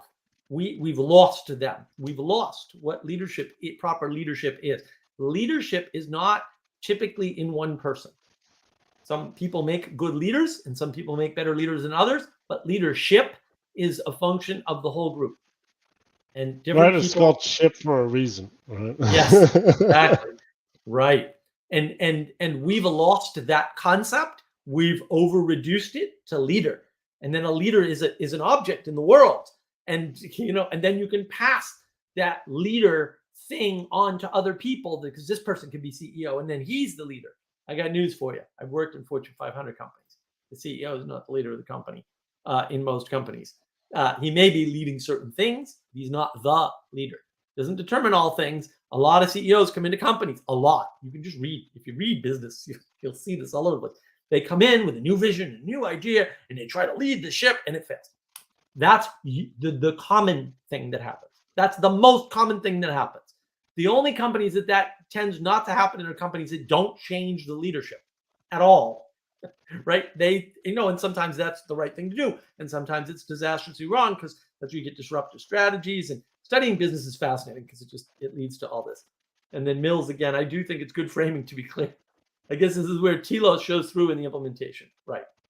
The key to pragmatism is to look at the implementation and worry more about the implementation and what that tells you about the telos than listening to people talk about their telos. All right. Yeah, If they say they're after something and they're not manifesting it, I don't care if they're after it. It doesn't matter to me. well, and if you're creating the work as a home, right, and you don't have a good conception of home, right, or you're in this modern culture, right, and you want to have the catchiness, right? So what is the place? What do you do at home? Well, you relax, right? So we're gonna build a yoga studio. We're gonna build a table tennis table, and we're gonna do a meditation cell, right? Like that's the way that we make it homely, and we're gonna put in like 15 plants because like now we're in the jungle, right? like Yeah. Yeah, what really makes it though, right? Because a lot of people will, and this is a big scandal about 10 years ago, it may still be going on, but the whole unlimited vacation scandal with the startups. So what was happening is people in their 40s and 50s were starting companies, and to get the young talent, which you can suck a lot of work out of young people because they have a lot more energy. To get the young talent, they would promise them unlimited vacation. And then, of course, they start doing these studies to find out, well, if you have unlimited vacation, do you take more vacation or less? And it turns out almost nobody ever takes any vacation in these companies. Why? Because they're highly competitive and nobody has a standard by which to judge. So they've sold the workers on more quantity of vacation. all the vacation you can imagine. Oh, great. My imagination's pretty big. I can imagine a lot of vacation, right? But the reality, the implementation, and a lot of these people knew full well, because the psychology has actually been well known since the 50s on this work. You give them too much choice, they have choice paralysis, effectively, right?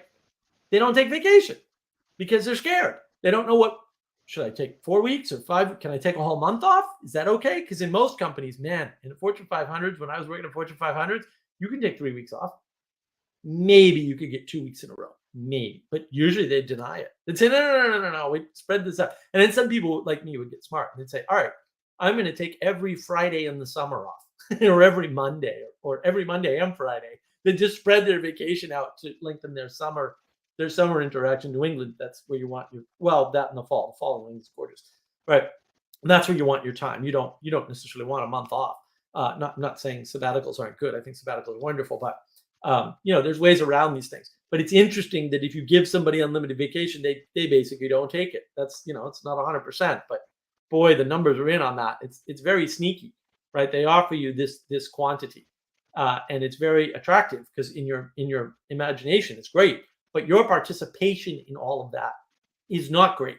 And so, what was their intent? Was their intent really to be better to you, to your employee, by offering you all this stuff, by making sure, look, you don't have to leave the office for lunch. We have snacks and food, and we bring lunch into the office. Isn't that wonderful? We're bringing this quantity to you so that you don't have to leave the office.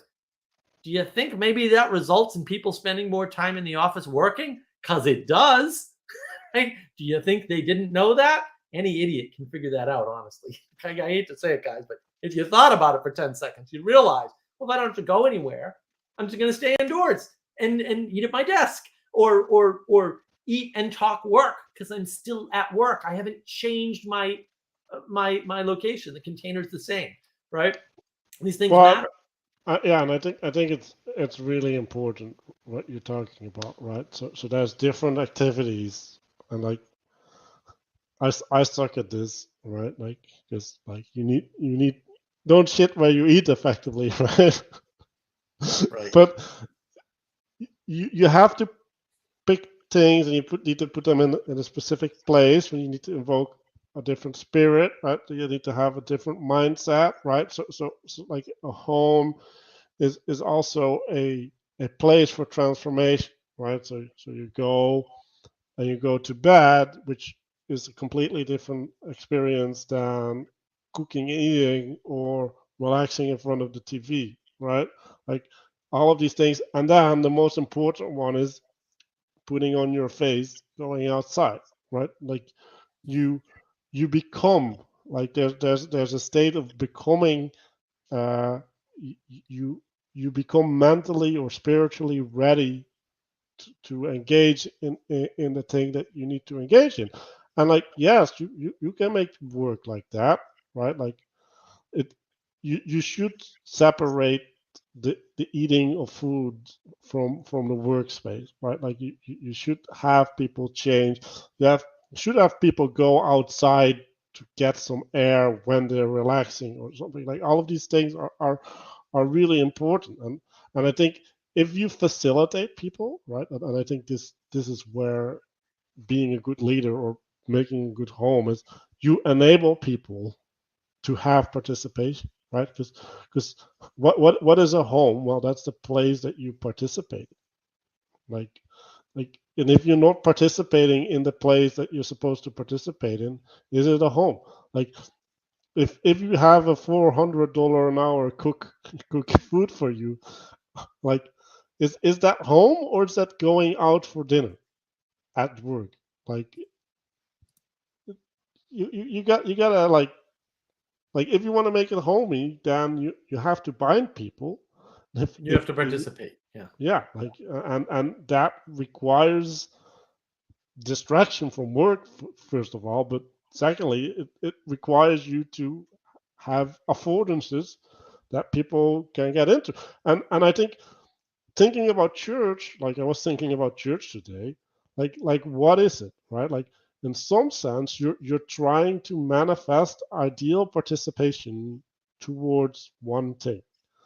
So as a group, right? So you're in some sense creating the perfect home. And then it's like, okay, we have the perfect home. Now we can go back into the world and create like mirror images of the perfect home. And then we screw up because we're all screw ups. And then at the end of the week, we go back again and then we see what we're doing wrong so that we can go out and repeat. And yeah, I think that's kind of like the pattern that church is supposed to manifest. Well, yeah, and I would say, that goes back to the topic of Chino, right, which is a spiritual home. It's like, oh, why do you need that? Because that's the model, the ideal model for your non-spiritual home, right? That's the ideal. The things in the spirit realm or in the platonic realm of forms are the ideals. So you need that ideal. You need a sense for that ideal, even if you're not living there or not able to live there now or something. You still need that to aim at, to calibrate what your non-spiritual home should do, should look like, should be, how you should interact with it. All of that is super important. Meals. I've worked in places where you could not leave on lunch. They coordinated with the Chinese restaurant to bring in overpriced food. A little different. Yeah, well, it's the same sort of ethos though, right? Where they don't want you to leave. And look, I when I was younger, especially, I loved eating at my desk because I was just super productive. And look, I'd put in 8 hours and take offs. So if I ate at my desk, man, I'm getting home an hour earlier because it take an hour for lunch in my mind. I ate at my desk. I'm still typing, right? And no, nobody cared. Nobody actually cared. So it was cool. But like, I'm okay with all that. Now, should I have been? Maybe not, right? I really. There was a time I worked in Boston. I worked for this small Boston development office, brand new thing people were doing, and it was cool. And they had a refrigerator. They had a little kitchen, right? They had the whole thing, But we used to go for lunch. We'd leave and we'd stand in line. And downtown Boston is just a terror. These lunch places, they're open 3 to 4 hours a day. That's it. 5 days a week. That's it. And they make enormous amounts of money. And the way they make enormous amounts of money is they serve very good, fresh food very fast. They just zip through these lines. The lines are long, and you're standing in line and you're moving, and you're standing in line and moving. So I'd stand in line and I'd get this wonderful salad every day. It's a wonderful salad with the spinach leaves and the alfalfa, and you couldn't do it yourself. They had to do it for you, but they'd ask you what you want, this, you want that, right? And you bang, and you'd be in and out of there in no time. It was really amazing. You'd stand in line. It probably take you 3 to 5 minutes to get out of line, but they'd go through 20 people in the line. They were just super efficient, and it was better for me to get up and leave and go outside and experience the weather in Boston's. When it's lovely, it's lovely. But even when it's raining, it's better than being indoors all the time. It's like that. That's actually important. That change from the home of work, right, to being outside for lunch and thinking about different things, and that's always really good. Use the Pomodoro technique. If you don't know what it is, look it up. It's always good to get out of thing you're thinking of for a bit. Lunch allows you to do that. Then you're more productive at work, as it turns out. Most people, some people aren't. Like I'm not always. But I do Pomodoro now. So those interactions are important, and that contrast is important because again, this Domicide is all about contrast. And your spiritual home is the thing you're contrasting your material home with, right? That's the contrast. And then the material home is the thing you're contrasting things that aren't material home with. Right? That's more contrast. And you need all of that. It's really kind of not optional. And I would argue you can't make a home, a proper home, ever without a proper spiritual home because you don't have an ideal to aim at. Right? That would be how I would slice that up. And I didn't go to Chino, so I don't know what they talked about yet. I know the talks are coming out. I haven't listened to any of them. I'm super busy. I got to get ready for a trip tomorrow up to New England. So it's crazy, but I'll get all caught up on my drive, I'm sure. Yeah, and about the Domicide and the replacement, right? Like I was commenting on the live stream yesterday, I think, that they were having, and it's like the binding is important, right? And people, and this was Chris' point, it's like people coming together is important, it's necessary, but it's not sufficient. Like coming together doesn't bind, right? Like having a profound experience doesn't transform, right? Like you need to institute institutions in order, and you have to have people commit and submit to them, right? Because like Right. and so because that's what also what a home is, right? You're submitted to it, right? Like in some sense it's more important than you. Like you're going to give your life Right. defending Right. ideally, Well, and, right? and maybe there's an interesting frame here, Manuel, that I didn't think of until you brought it up. An integration is something that you do to take something from the outside into you. An institution is the opposite. It's you embedding yourself in something, but it's a form of integration. You're integrating yourself into something bigger than you, right? Which is important. And like you can't just take in everything from the outside and integrate it into you. You have to integrate yourself into things outside of you, and that's what institutions do. That's what structures do. That's what the purpose of an institution is to give you a way to relate to something bigger than you in a way that is analogous to integration, but just really in the opposite direction, if that's the right way to think about it.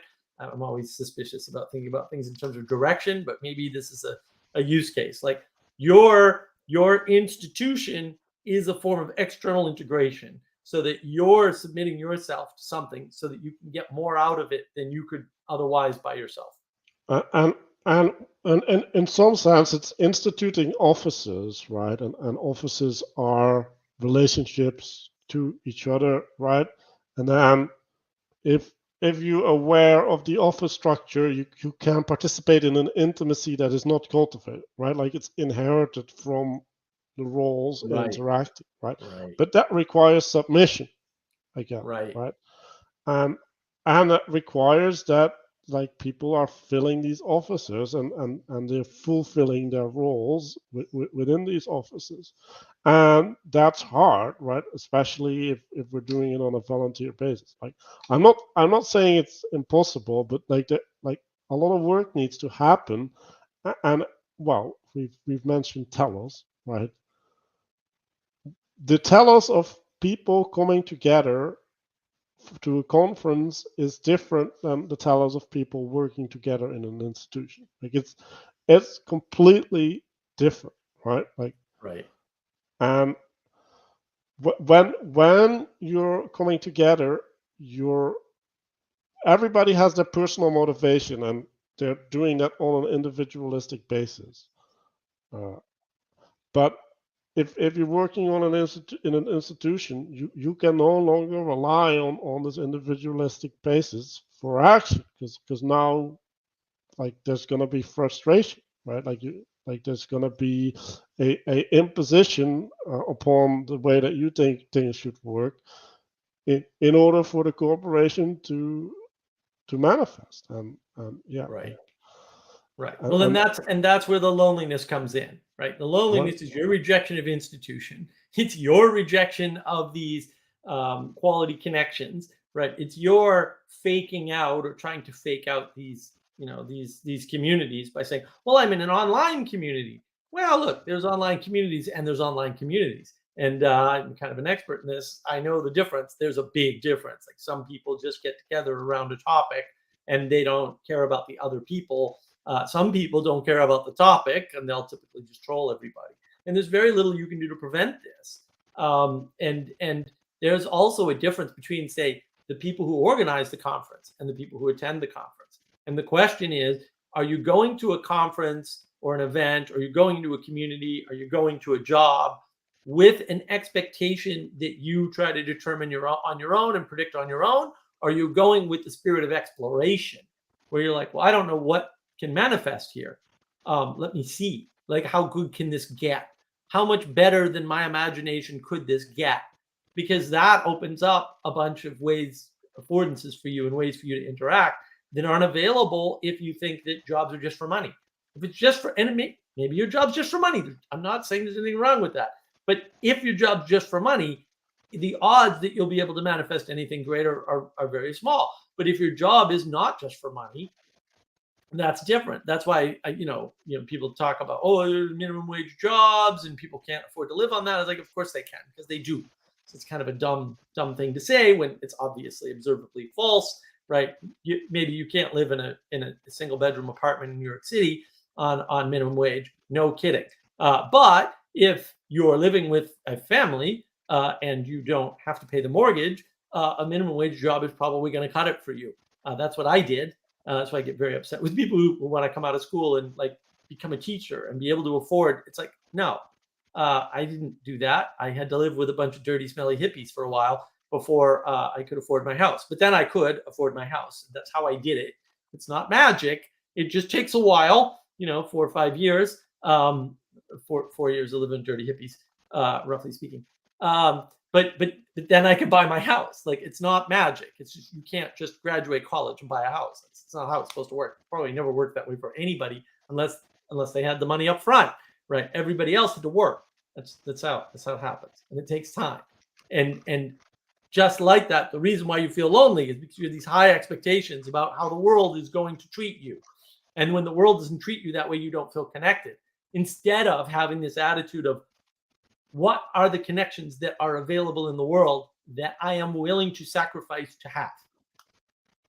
And what are you willing to sacrifice? And that's tied up in Peterson's authoring programs, right? The past, present, and future authoring programs are very much, if you could have whatever you wanted, what would that look like? And then you can start to get the framework for how would you get it. And I think part of the problem of, say, talking about, some of these more difficult meaning crisis issues is, first we have to define domicide and home.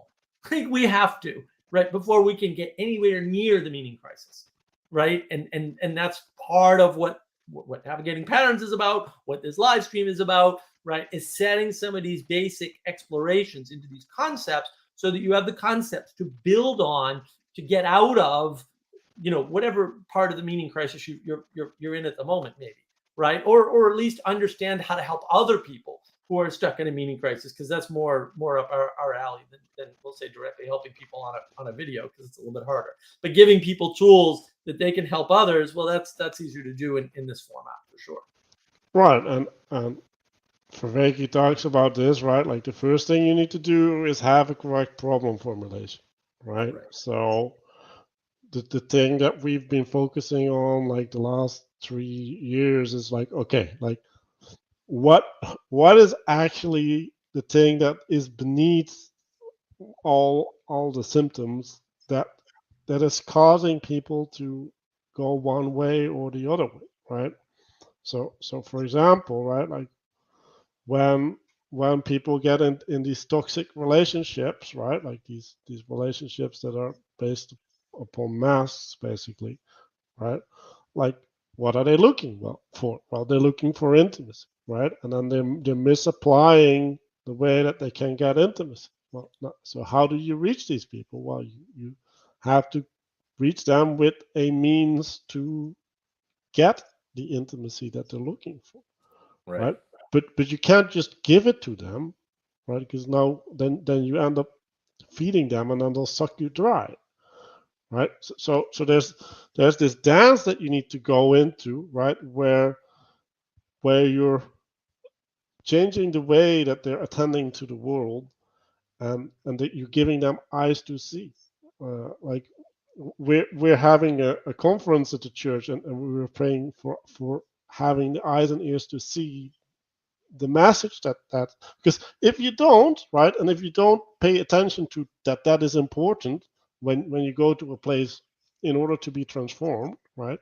If you don't pay attention that you need to pay attention in a certain way, then you're not going to receive the transformation. Like you're just blocked off from even having it. And even if you're aware of that struggle, right, like that difficulty that you need to listen in a certain way, that doesn't mean that you'll get it. Like, that doesn't mean that you'll receive this transformation. So it's a whole way of having attention that you need to cultivate. Like, it's a skill. If you don't know about attention and you don't know the power of attention, then you're not even there, right? You're not even able. Do not say it can't happen by accident or whatever, because it does. But it's easier for people who are trying to be rational, especially if they're trying to be individuals, because you have to, if you're as an individual, you have to rely on rationality, even though you don't live in a rational world. It must be very hard on people who are trying to do that, right? Then all of a sudden, right, they don't have the concept of attention. They don't realize their attention's being moved, because you can't be an individual in some sense. Your attention is going to get moved, and then all of a sudden you're trying to play a political game, and it's not political. Like that's, or all of a sudden you think it's kayfabe when it was never kayfabe. That never happened. It's not. It's only kayfabe people who didn't participate, and like everything's like that. So yeah, it's NPCs everywhere. Now what? Now you're screwed, because now you live in a world where everything's NPCs. You're back in the postmodern trap of where everything's equal because it's all fake. But that's not true. Some things are going to work out in the long term, and some things aren't. Right? The gender binary, as it's called, is probably going to work out in the long term if you think that way. If you think there's such a thing as gender non-binary, I don't think it's going to work out in the long term. And evolutionary theory would say it can't. It's mathematically impossible. So, those two games are not equivalent, right? They can both be looked at as NPC or kayfabe or whatever, but they're not the same. And so one of them is more real than the other, right? At least over time. And can you play the other? Yeah, absolutely. You can play any game you want. You can play walk across the highway blindfolded if you want, but you can probably only play it once. And look, if that's what you want to do is play the one game once, then there you go. But if you want to keep playing the game of games, as Peterson calls it, right? The game that keeps you playing other games on and on and on, that's different. That's fundamentally different from the arbitrary postmodern framing of every game is the same and it's all just whatever people are doing. It's really not. There's still an underlying intelligibility there somewhere, and that underlying intelligibility is to some extent what we need to seek out, and it's not arbitrary. Even though we can sort of bend things for a while, and maybe for way longer than we understand, right? But eventually it snaps back, and reality sort of reasserts itself. One of the definitions I like of reality is that which objects to your subjective experience. That's certainly one aspect of reality. Yeah, and when we're talking about attention and being aware of the fact that you're attending to things, right? Like if you're not aware of your attention, right? Like what is the means that you're going to judge what you're attending to? Well, whether you're being frustrated or not by the way that your attention is changed, right? And effectively that's what a child does, right? It's like, ooh, like I like this stimulus, ooh, I get all excited, and then ooh, I don't like this stimulus, and then you get upset and you start crying. And so this attention thing can be a thing that pulls you, or that you use to pull you forward. Right. And just having that concept really helps people, right? Once they understand, oh no, you have attention, you own your attention, right? And Peterson does this with Clean Your Room. He says, no, there's a part of the things around you that you have a great deal of control over. Maybe not total control, but maybe total control, right? Which is your room. And then he reinstantiates your agency by drawing your attention to this. And then he shows you how attention works, right? He goes through in Maps of Meaning, he goes through Pinocchio and The Lion King, and he shows you, oh, there's a way to attend to these things where you're getting signals out that you were probably getting unconsciously, by the way, that now you understand that there's a depth to them that you weren't appreciating before, and they become more significant because you become more connected to them, right? Because there's more intimacy there, right? The quality of the relationship to the movie changes as a result of him pointing your attention at these other factors and what they may mean and how they're embedded. And a lot of the meaning crisis is just losing that framing, and no longer understanding that Jiminy Cricket is, down south, the way some people refer to Jesus Christ. It's a very subtle thing. It's actually something I knew and had kind of forgotten until I heard people. I'm like, oh yeah, I knew that. Like, well, I had totally forgotten, right? And I didn't live down south for most of my life. I lived up north, so it's not, it's not like I was embedded in it. But it's there. It's definitely there. These little signals that we don't, they sneak in our unconscious. We're not even aware of them in some sense. Yeah, and Peugeot talks about this as well, right? And then the question is whether we should be or shouldn't be, right? And we should be aware on some level, right? Because we should have a intentional relationship to these patterns, because else we're not engaging with them. But like you said, making them explicit is wrong on some level, right? Because if you have to make these things explicit, now you're stepping out of them, right? Right. You're And not embedded in them and participating in the right way anymore. Yeah. right, and like I had this discussion with this philosopher today.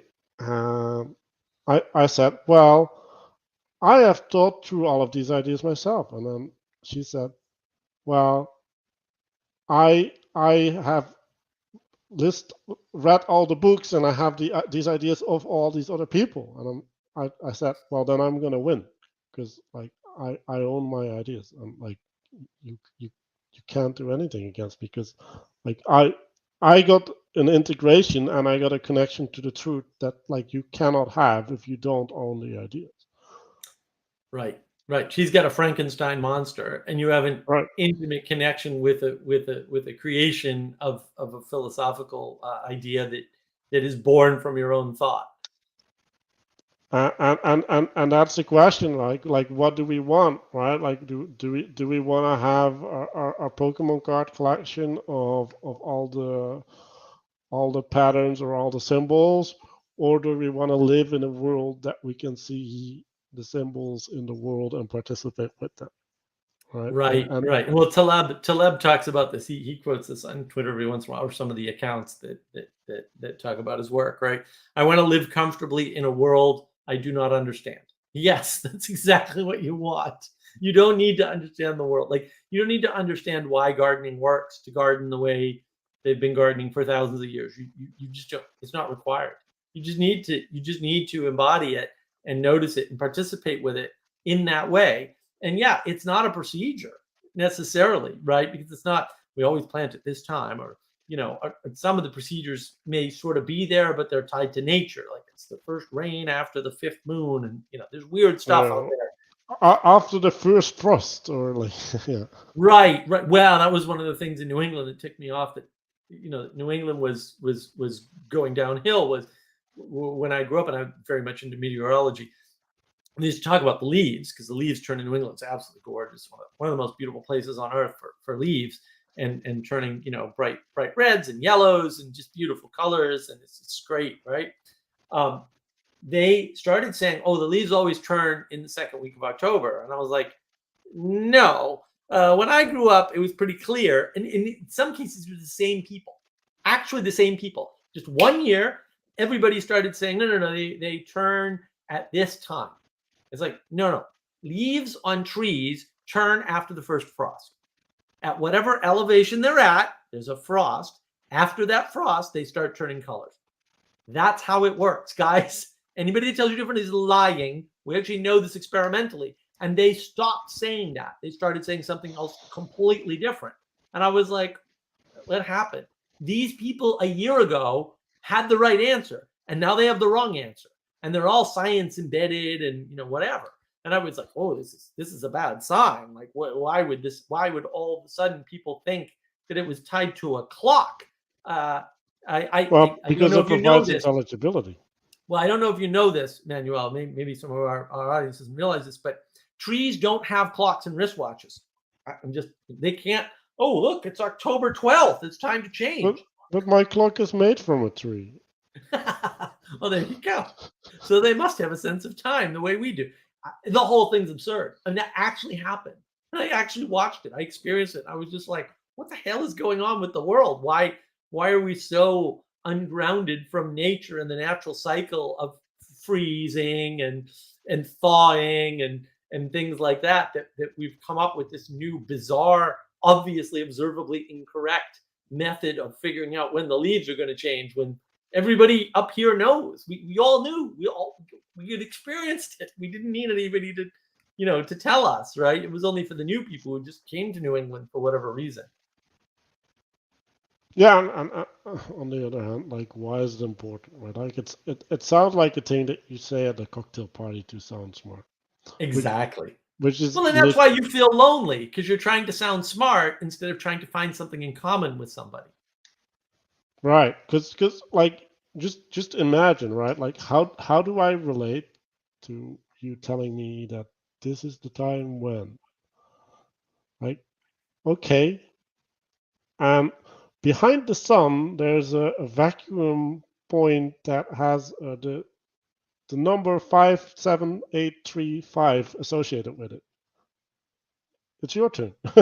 Yeah, yeah, exactly. Exactly. Well, and you're trying to control things, and yeah, you're trying to establish yourself in an adversarial relationship rather than a cooperative relationship. And yeah, maybe that's something we can talk about next time, is the difference between those two things, where we're very much an adversarial, I've got the goods on you because I'm smarter, instead of how can we cooperate? What can I sacrifice to get cooperation with you? Yeah, and to give an insight on that, like, I had this conversation with my dad, and at a certain point he started defending communism because I apparently understood it wrong, and I'm like, why do you care? Right? Like, why is this a battle that you're engaging in? You're not a communist. Like, what's Right, going on?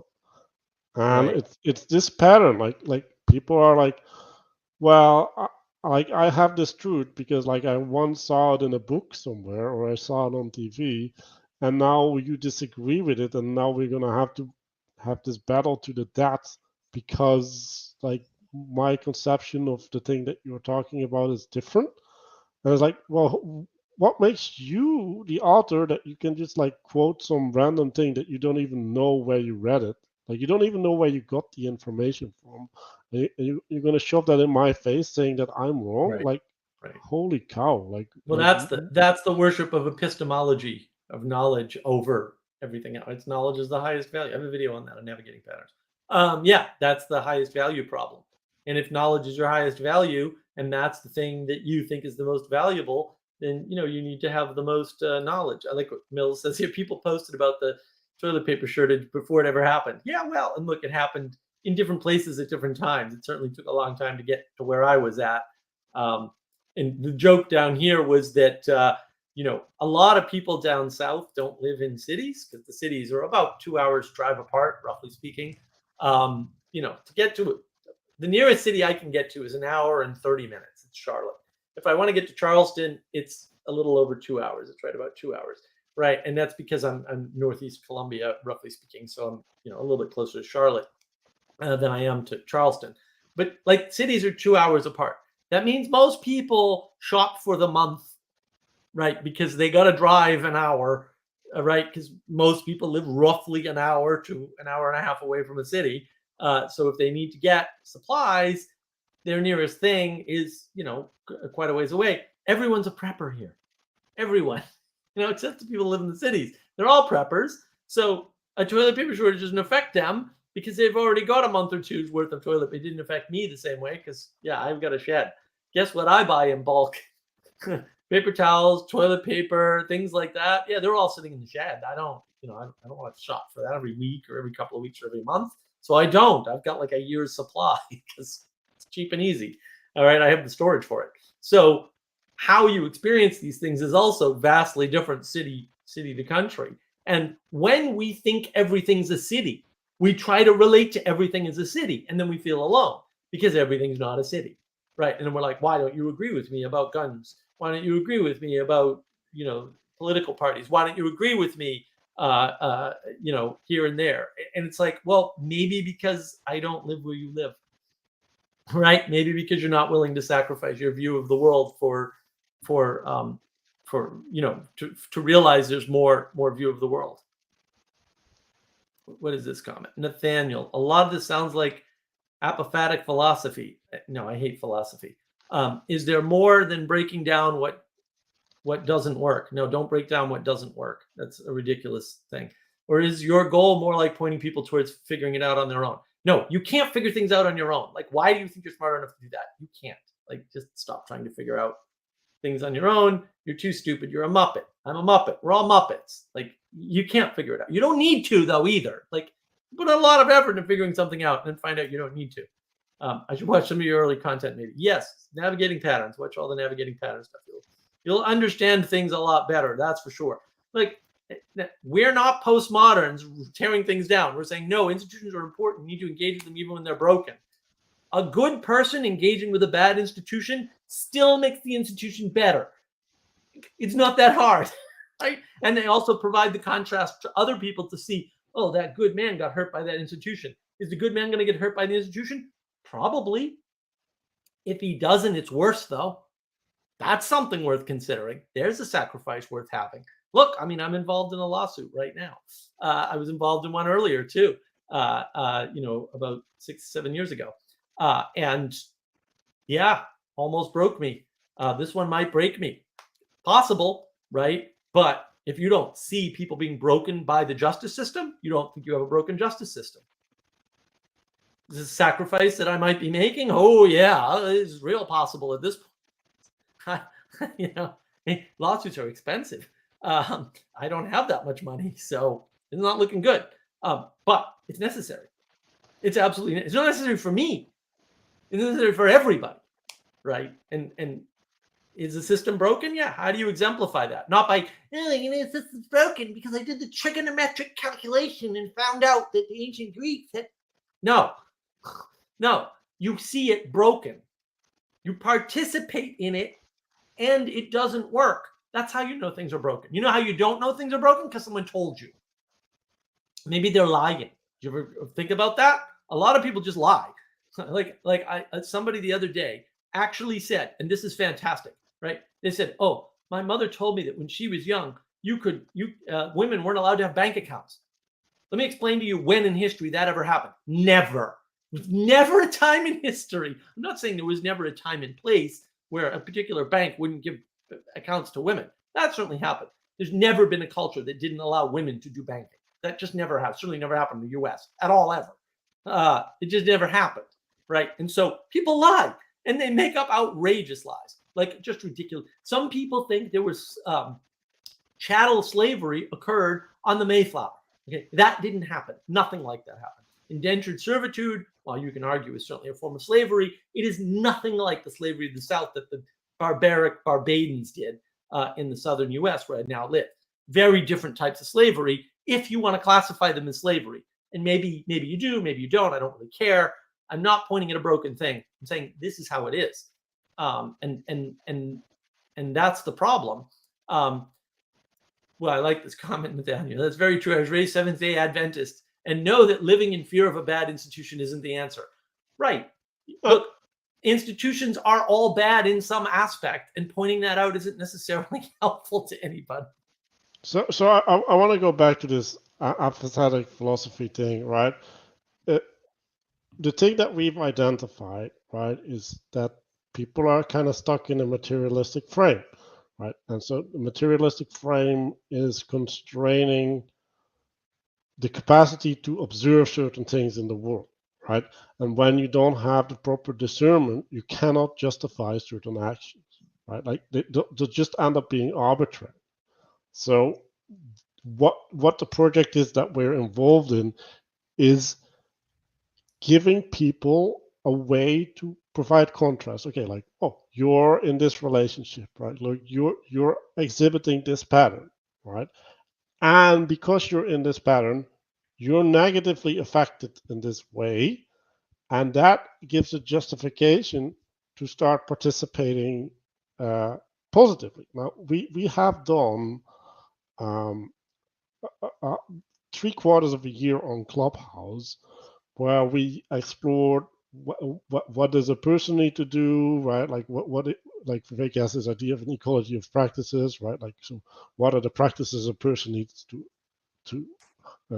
participate in order to be a healthy, well-rounded person, right? And then we leveled that up and to say, okay, well, that's not going to work. Like Peugeot said, right? You go to church in order to commune with people you don't like and do things you don't like, right? So you need to be frustrated, and you need to participate in the frustration, and you need to resolve that frustration in an ideal setting in order to gain the skill of resolving conflict. Or accept it. Yeah. Right. Not all conflict can be resolved. Some of it has to just be dealt with and accepted. Yeah. And then, right, like when we're at that point, okay, now we kind of know what needs to happen. Well, we kind of started doing the live streams, and we're like, oh, guys, cooperate with us. And what happens? Nobody wants to cooperate. Like we're in the Discord server every day, and we want to make practices. We want to start up communities on the ground, like all of that stuff. But nobody wants to work with us, which is fine. But that means that, and this is why I'm skeptical about the things that happen in Chino, right? Like people are just not ready to do certain things. Like they only want to do the things that they want to do. And they don't want to make the sacrifice that is needed to get the thing that they say that they want, right? Because everybody says that they want the thing, and then we say, well, in order to have the thing, this needs to happen, and they're like, no, that's oppressive, like that's dictatorial, like that's hierarchy, like that's the thing that happens, right? So we need to figure out, right? Like, okay, like why would a person do that? Right? Like, why would a person say that they want to do a thing, and then when they get offered to do the thing, they don't want to participate? Because then there's something really wrong. And this is the. I don't think it's a problem of this little corner. I think that's the problem of society, and it has to do with the domicide, and it has to do with the lack of intimacy, that or the capacity for intimacy, right? And then when you don't have a developed way to be intimate with people, well, what's the way that you're going to resolve that problem? You're going to be suspicious, right? You're going to treat people with the hermeneutics of suspicion. You're going to get the information that they're saying, right? It's like, well, yeah, if there's a hierarchy, I can be negatively affected by it, and it can hurt me. Yeah, damn right it can. If You're there's going to no be a hierarchy, the same thing can happen. skeptical cynic, right? Like Socrates. I have a video on that, right? Skeptical cynicism of Socrates. I wanted to address this too. Alex says it's possible for some tiny subcultures don't allow things, of course, right? And people project onto the entire world because it's their entire world. Yeah. And you know what else happens? A lot of times people don't see what's going on in their subculture. And so they only see certain things. And they're like, well, my mother doesn't have a bank account. And therefore, banks don't allow it. Had nothing to do with the bank. It was her father, right? Or her husband or whatever, right? And sometimes that's the right freaking answer. I mean, I've met people who shouldn't have bank accounts. I've met people who shouldn't have licenses to drive. It's like, this is not an easy thing. I'm not saying like, oh, there's a system and it's perfect. No, I'm saying there are reasons for things. And just because you don't understand those reasons doesn't mean they're not valid. And so the number of people I've met who said, oh, I can't become a software engineer because I need a degree. And I'm like, do you understand who you're talking to? I don't have a degree in anything. I mean, I've been to a college to attend parties. That's about it, kids. I worked pretty heavily in the software industry, telling developers that their code sucks and showing them how to fix it. So do you need a degree to work in the software industry? No, you don't. I know that because I'm doing it. Right. What sacrifices did I have to make? Well, there's a lot of sacrifices there for sure. One decision was go to college and get into debt or buy a house. Well, I chose to buy the house. Took the same amount of time, by the way, about 4 years. Right. So whatever, where do you want to spend your money? That's a real interaction in the real world by a real person. And so when people say that, I always get upset because I'm kind of like, I am literally the refutation of your ridiculous worldview. People get these weird worldviews all the time because the amount of world you're exposed to is always small. And it should be because you're a Muppet. I'm a Muppet. We're all Muppets. We have very, very strict limitations of what we can understand. When we look at, the Eric Weinsteins of the world and the John Vervaeke's of the world and the Petersons of the world, look at all the things they can understand. But maybe you can't. And maybe most people can't. Otherwise, IQ doesn't work, by the way. Like, you got to look at the IQ numbers and realize in percentiles, what the hell's going on? Are you really in the top 10% of smart people? I don't think so. I'm sorry, but the odds that you are in that top 10%, we know what they are. it's defined already by the percentile. You're just probably not that smart. And the fact that you have, look, I know people have 100 IQ who are experts in fields that I can't even touch their expertise at. Because IQ doesn't really map the way you think it does. Now, there are imbeciles in other areas. Right? There's the famous story about Einstein not being able to find his way home. And that's real, by the way. That was definitely, there's documented evidence that, there's a bunch of stuff. And I've I know met people like lots that. of people. I know lots of people from MIT that are like that. Like, my God, the things that they can't manage bank accounts. You can do particle physics and you can't manage a checkbook. That happens, though, because we don't realize our attention is really limited, even if we can know the things. Because I do this all the time. I mentioned it earlier. Like, oh, I knew Jiminy Cricket was Southern slang for Jesus Christ. I had totally forgotten. Why? Because on an interface, I wasn't living in the South until very recently, right? Relatively speaking. So it just didn't come up. So the fact that you have the knowledge isn't even helpful, because if your attention isn't pointed at the knowledge that you have, it doesn't exist. Well, that sucks. Yeah, that sucks. That explains Have you a lot of ever problems. forgotten a word and you tried like 5 minutes to It's all remember the the word? time. Because I have. It happens all the time to everybody, and nobody realizes what a whopping piece of information this is. That means you're not rational. The amount of knowledge you have doesn't matter as much as you think it does. It doesn't solve these problems. And there's something going on that you're not paying attention to. What if somebody else is paying attention to that? What if somebody knows how to drag your attention away from you and put it towards a thing that you don't even want to be involved in, like video games or porn or protesting or like, need I go on?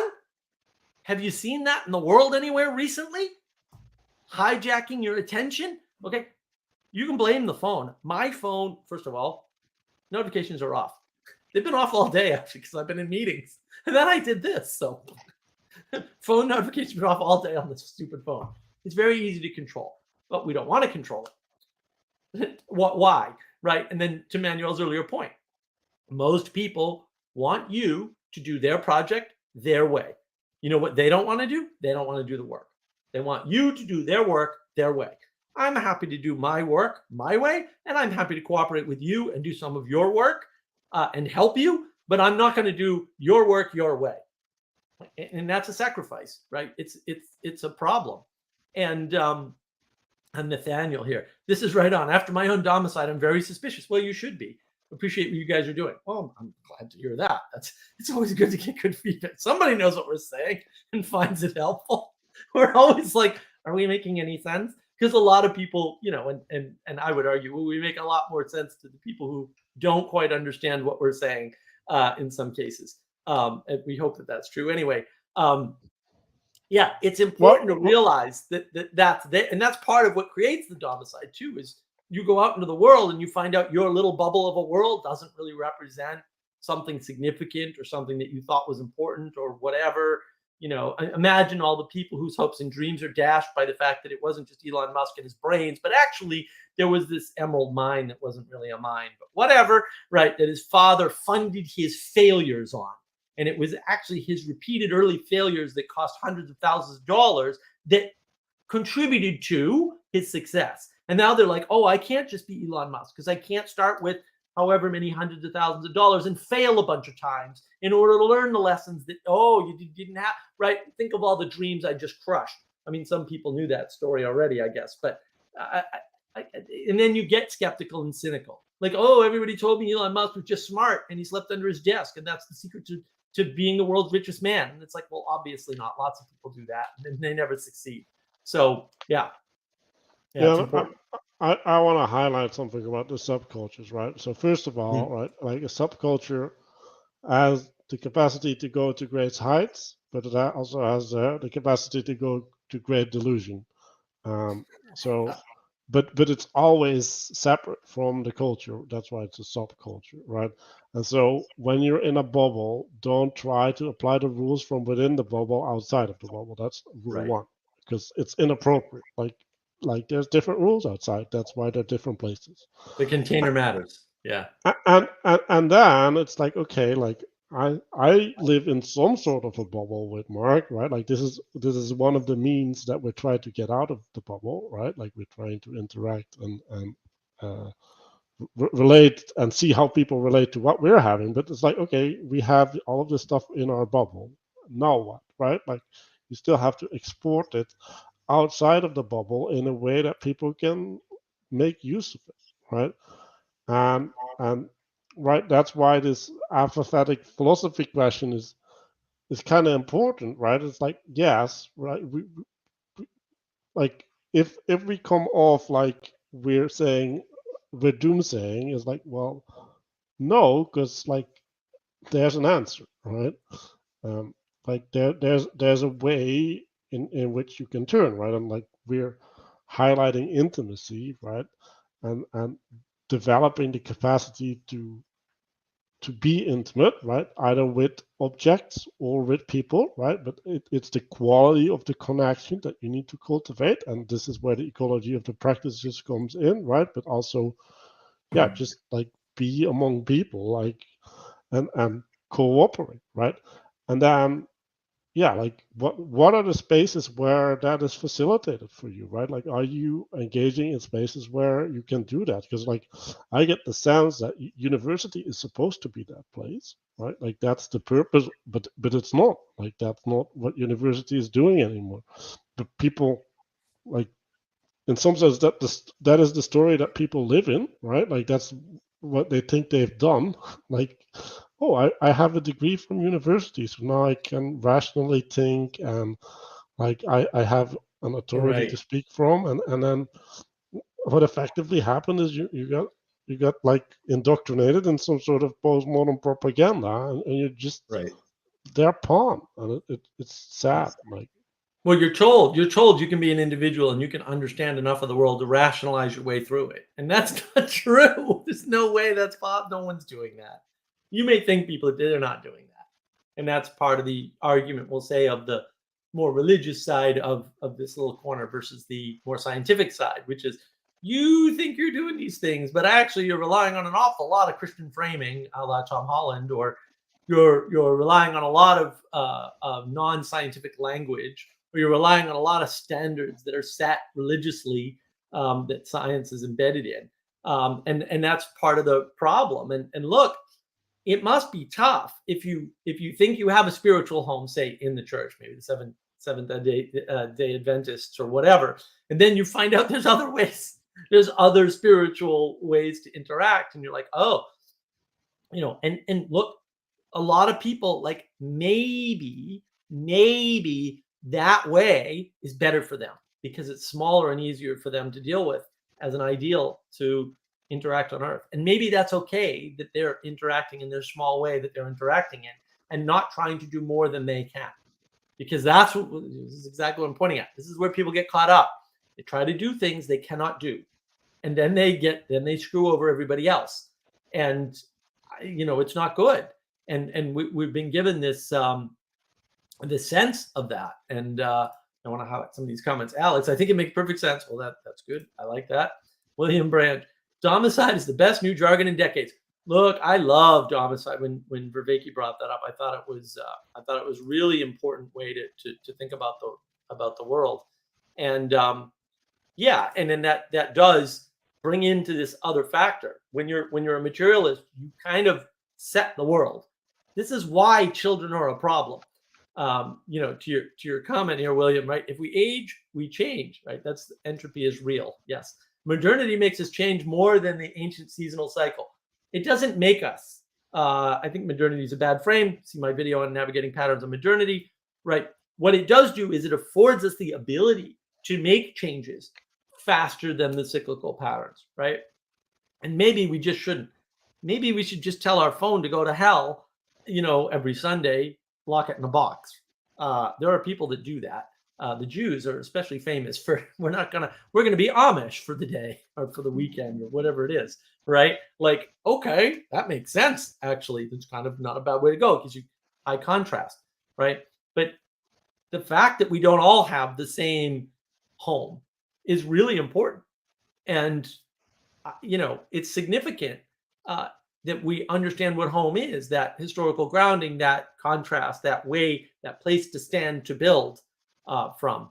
And well, I like Yeah, what well, Nathaniel said. hold on. I wanna go on this modernity change thing, right? So, like, Yeah, if we change modernity to modern times, right? Like, yeah, in modern times we accentuate this progression, right? Like, oh, like we grow up, and but first of all, in the ancient times, right? Like people matured as well, right? And they became old, and so there was a progression as well from the individual's perspective, right? So they did right. have that.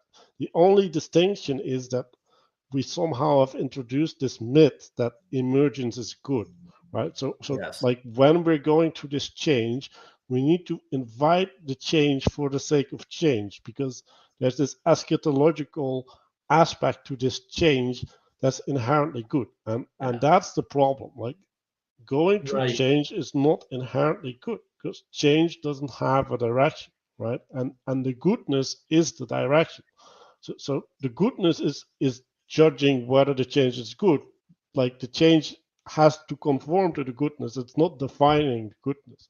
And if you Right. don't have a good, right, like if you don't have a way to articulate or relate to the good, then the the change seems like it's directional, right? It seems like it's pointing towards a thing that is good, but that's a misinterpretation, and that's a flattening of the world. That materialism is the Right. cause of. Right. Well, and I'm trying to use recent times rather than modernity. So I'm failing at it all the time. But yeah, it's hard because it's a really but also you don't want to remove people's agency by telling them something like modernity is causing something. Modernity is not an agent in the world. It can't cause anything. No matter how you define modernity, it doesn't matter. Right. The thing that causes things are agents, and the only agents are people, or maybe if you're religious, God is an agent. Um, that's where the agency comes from. And the fact that other agents aren't following your agency doesn't really mean anything. That happens kind of all the time. So, Nathaniel, pluralism is a mind F, to be honest, after that experience of false certainty. Well, look, I mean, you can hold on to false certainty and make it work. Like I said, a lot of people just need small worlds to live in. It's not bad. William Branch, I went through all my parents' moves. I survived college. I survived entering the work world with 3 different jobs in 3 different states by the time I was 30. Wow, that's amazing. And look, you can do that with a spiritual home, right? If you have a good, and maybe your spiritual home isn't as big as it could be, or doesn't include all the things that maybe it should, or you want, or whatever. These things they're arbitrary standards. Like you can always say, like, well, the Amish have a very limited world, and therefore, yeah, but they make better stuff than anybody else. Like, yeah. Also, there are advantages to this specialization and not involving the world. I like that William agrees with modernity makes more bad choices available. Yes, more choices in general because of the emergence is good, as Manuel pointed out so excellently there. And yeah, William, I didn't have a proper home until I had left my parents' home, found steady work, got married, and seriously entered church. Yeah, well, look, where's your anchoring, right? Where's your ideal coming from to build home, not just house, because house is the building, right? And you can change houses and have a stable home. And that's where the domicide becomes an issue when you're a materialist. You moved house and now you don't have a home. It's like, well, that's not really true, especially if you have something spiritual, an ideal that you're still living within, right? If you're still embedded in that ideal, that higher ideal, then the fact that you're not physically in the same location, the material changes don't matter quite so much. That would Yeah, be my argument. we kind of went over like what allows that, right, in the start of the live stream. So yeah, like it is important, right, to settle somewhere, right, and to build upon something, and then that building and the integration that you're having is that which binds you, right, and then the rules of the game change.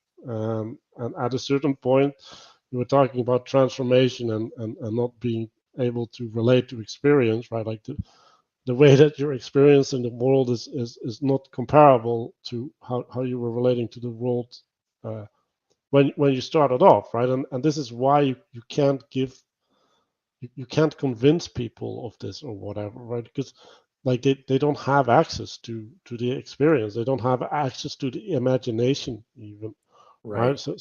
So like you have to make people realize that the way that they look at the world now is temporary, and they have a great deal of agency about how they perceive the world, right?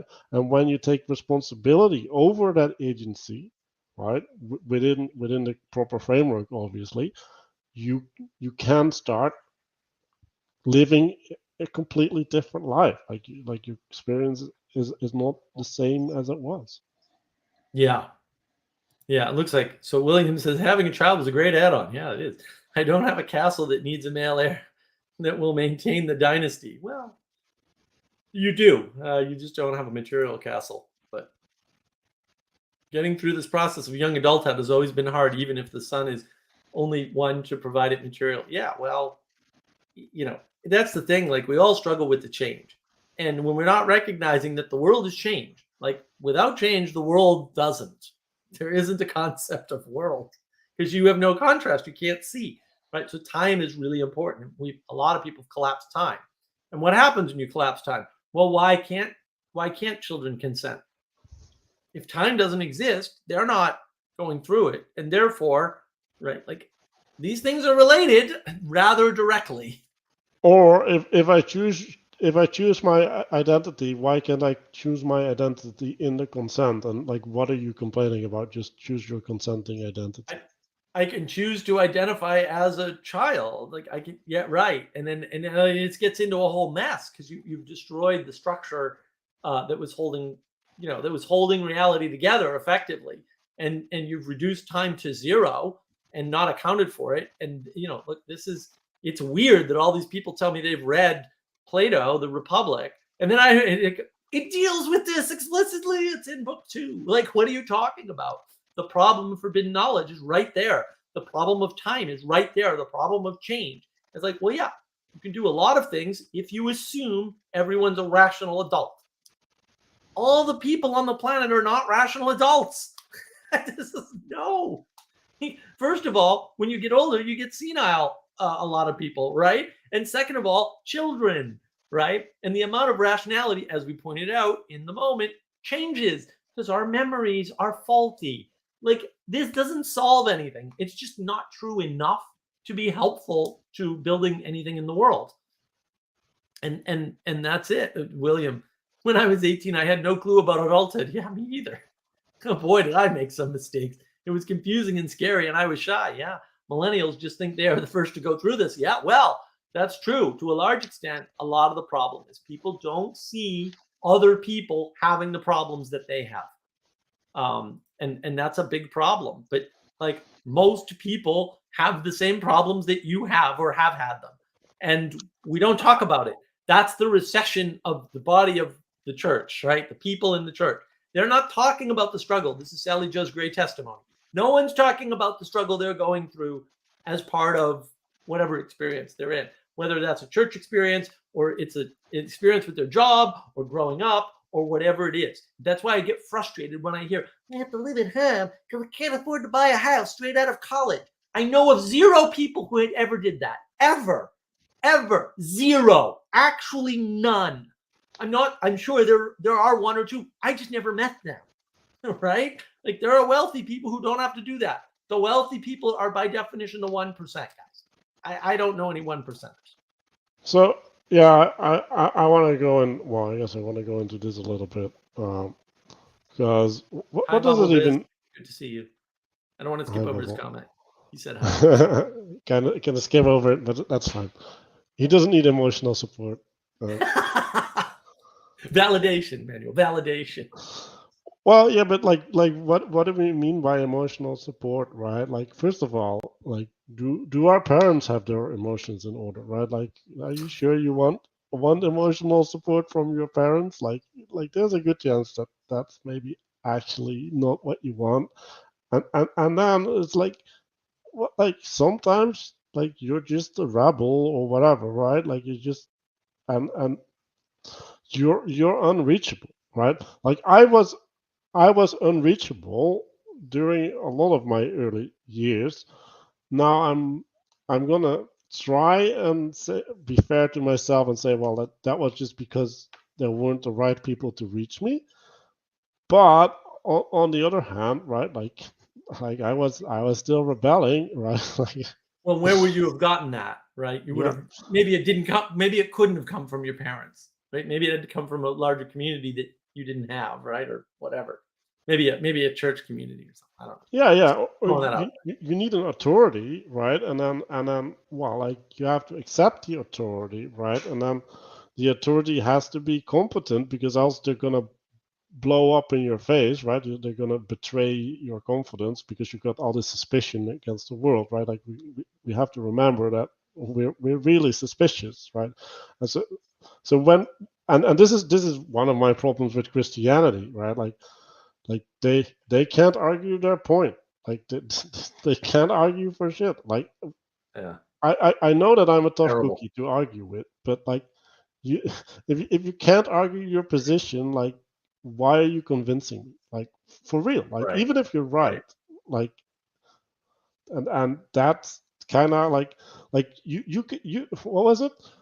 Yeah, in the church, the guy said, the pastor said, you can only guide people about things you have experienced. Like, like if you Right. don't have the experience, you don't have the authority. So don't do it. Right. Well, and I think Mills brings up a good point, right? My grandfather would say, "quote It's not the first time it's happened; it's just the first time it's happened to you." End quote. We don't hear that enough, right? And what's causing some of this stuff is this idea of the nuclear family. The nuclear family is one step removed from actual individualism. It's like, look, you've got a family, and the family consists of a mother, a father, and 1.5 kids or whatever, right? Whatever. And it was absurd from the beginning. And you're kind of like, ha ha ha, right? It was absurd. And it's like, well, if that's what you have to rely on, then the odds that the two people that you're with as a child are going to be able to provide you with all the things you need are actually zero, by the way, just to let you know. And so you're going to grow up angry if that's the play people are acting out, if that's the way people are trying to interact with the world, as though you don't need to be embedded in a community, in a village, if you don't need to have these other identities, maybe a spiritual identity, right, to give yourself a spiritual home, maybe an identity in the community, maybe an identity as the child of somebody, because a lot of people reject that, right? That's really important. And yeah, well, you can get shielded too. Like your parents can make big mistakes in shielding you from errors. William points this out. Going out in the real world, didn't have all this electronics, and making mistakes and going on regardless taught me. Yeah, I bet it did. And that's the problem, is that sometimes that's how you have to learn, because you're resistant to learning any other way, and some of that's on you.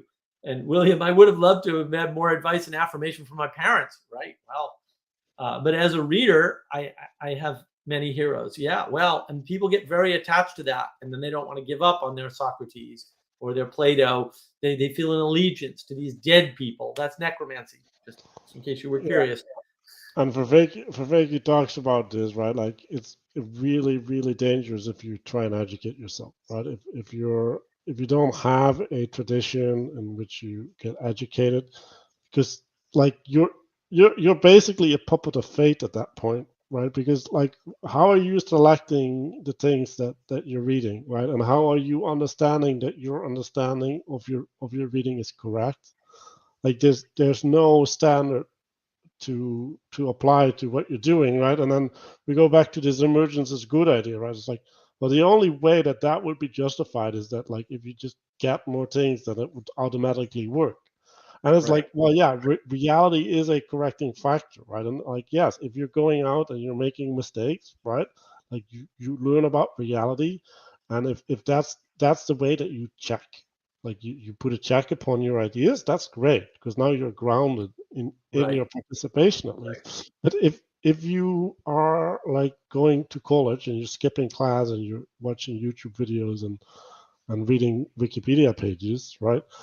Then you don't have that. And then at the point that you're going to fall on your ass because reality hits back, Right. you're going to fall hard. And Or if you go to college and they don't challenge you, right? So I like this, William. I assume the extended family of my grandparents. My parents were only children, just as my wife and I were. Was more life educational. Well, and then he says, mollycoddling is such a funny word. Yeah, I love the word mollycoddling, even though it's a little hard to say.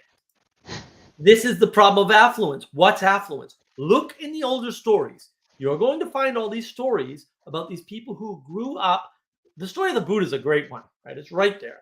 Grew up yeah, protected, right? And then enters the real world, right? Through whatever mechanism. There's a mystical aspect to that particular story that Westerners like to ignore. It's highly mystical. Like there's angels, basically, what we would call in the West angels, actually interfere to get around the king's wishes, right? That's what happens in the Buddha story.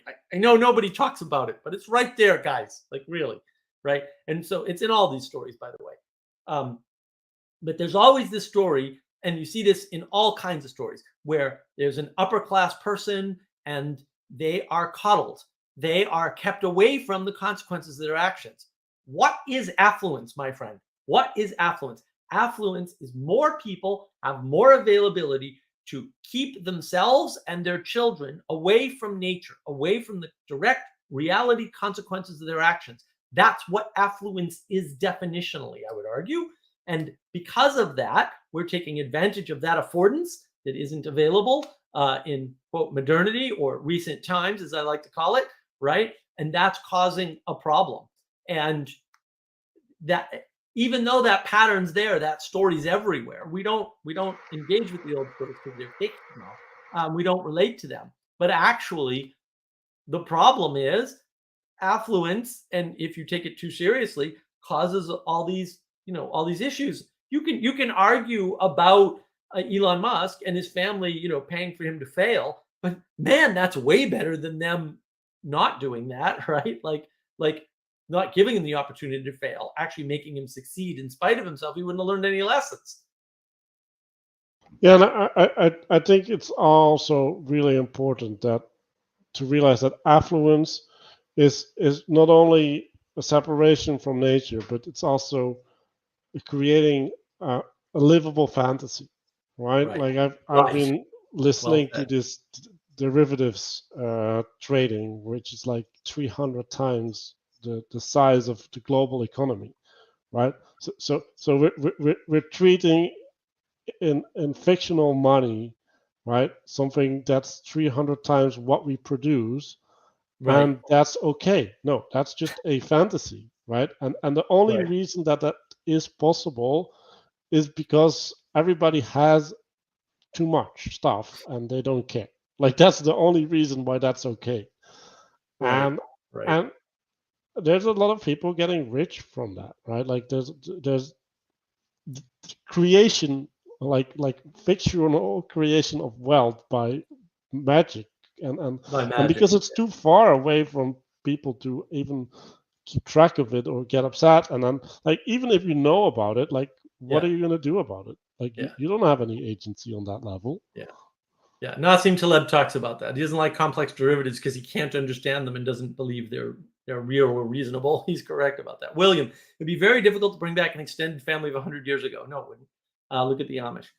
If we have children, we must find a new way. There's lots of people already doing this. I think that's funny that you say that. It's a city problem, dude. Go to the Midwest.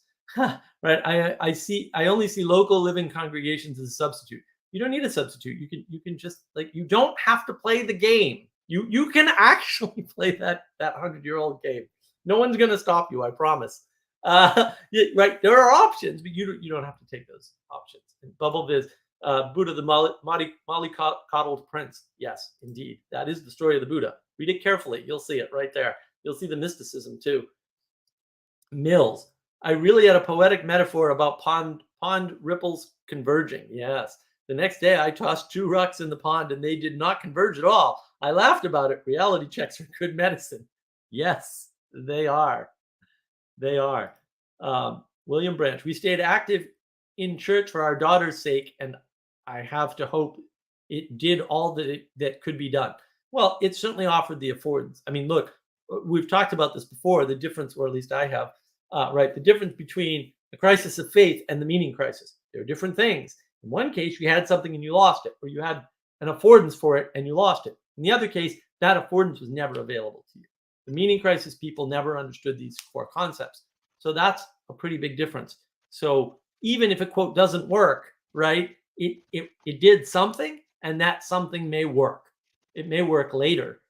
Right, and that's like God doesn't work the way that you want him to, right? Like sometimes he's like pause. I told him, and did he listen? No, he never listens to me. Just saying. But I had it all mapped out for him, and he didn't do any of it. but like what Mark was saying about the faith crisis and the meaning crisis is also true for domicile, right? So Right. there's types of provision that a home can give, right? Like this fatherhood, this motherhood, right? Like one of those can be corrupted or missing. Both of them can be corrupted or missing. You can have never had a home, right? And then like you have attachment problems, right? Like you have this whole theory about attachment styles, right? Like these attachment styles are highly likely related to your relationship to your parents, right?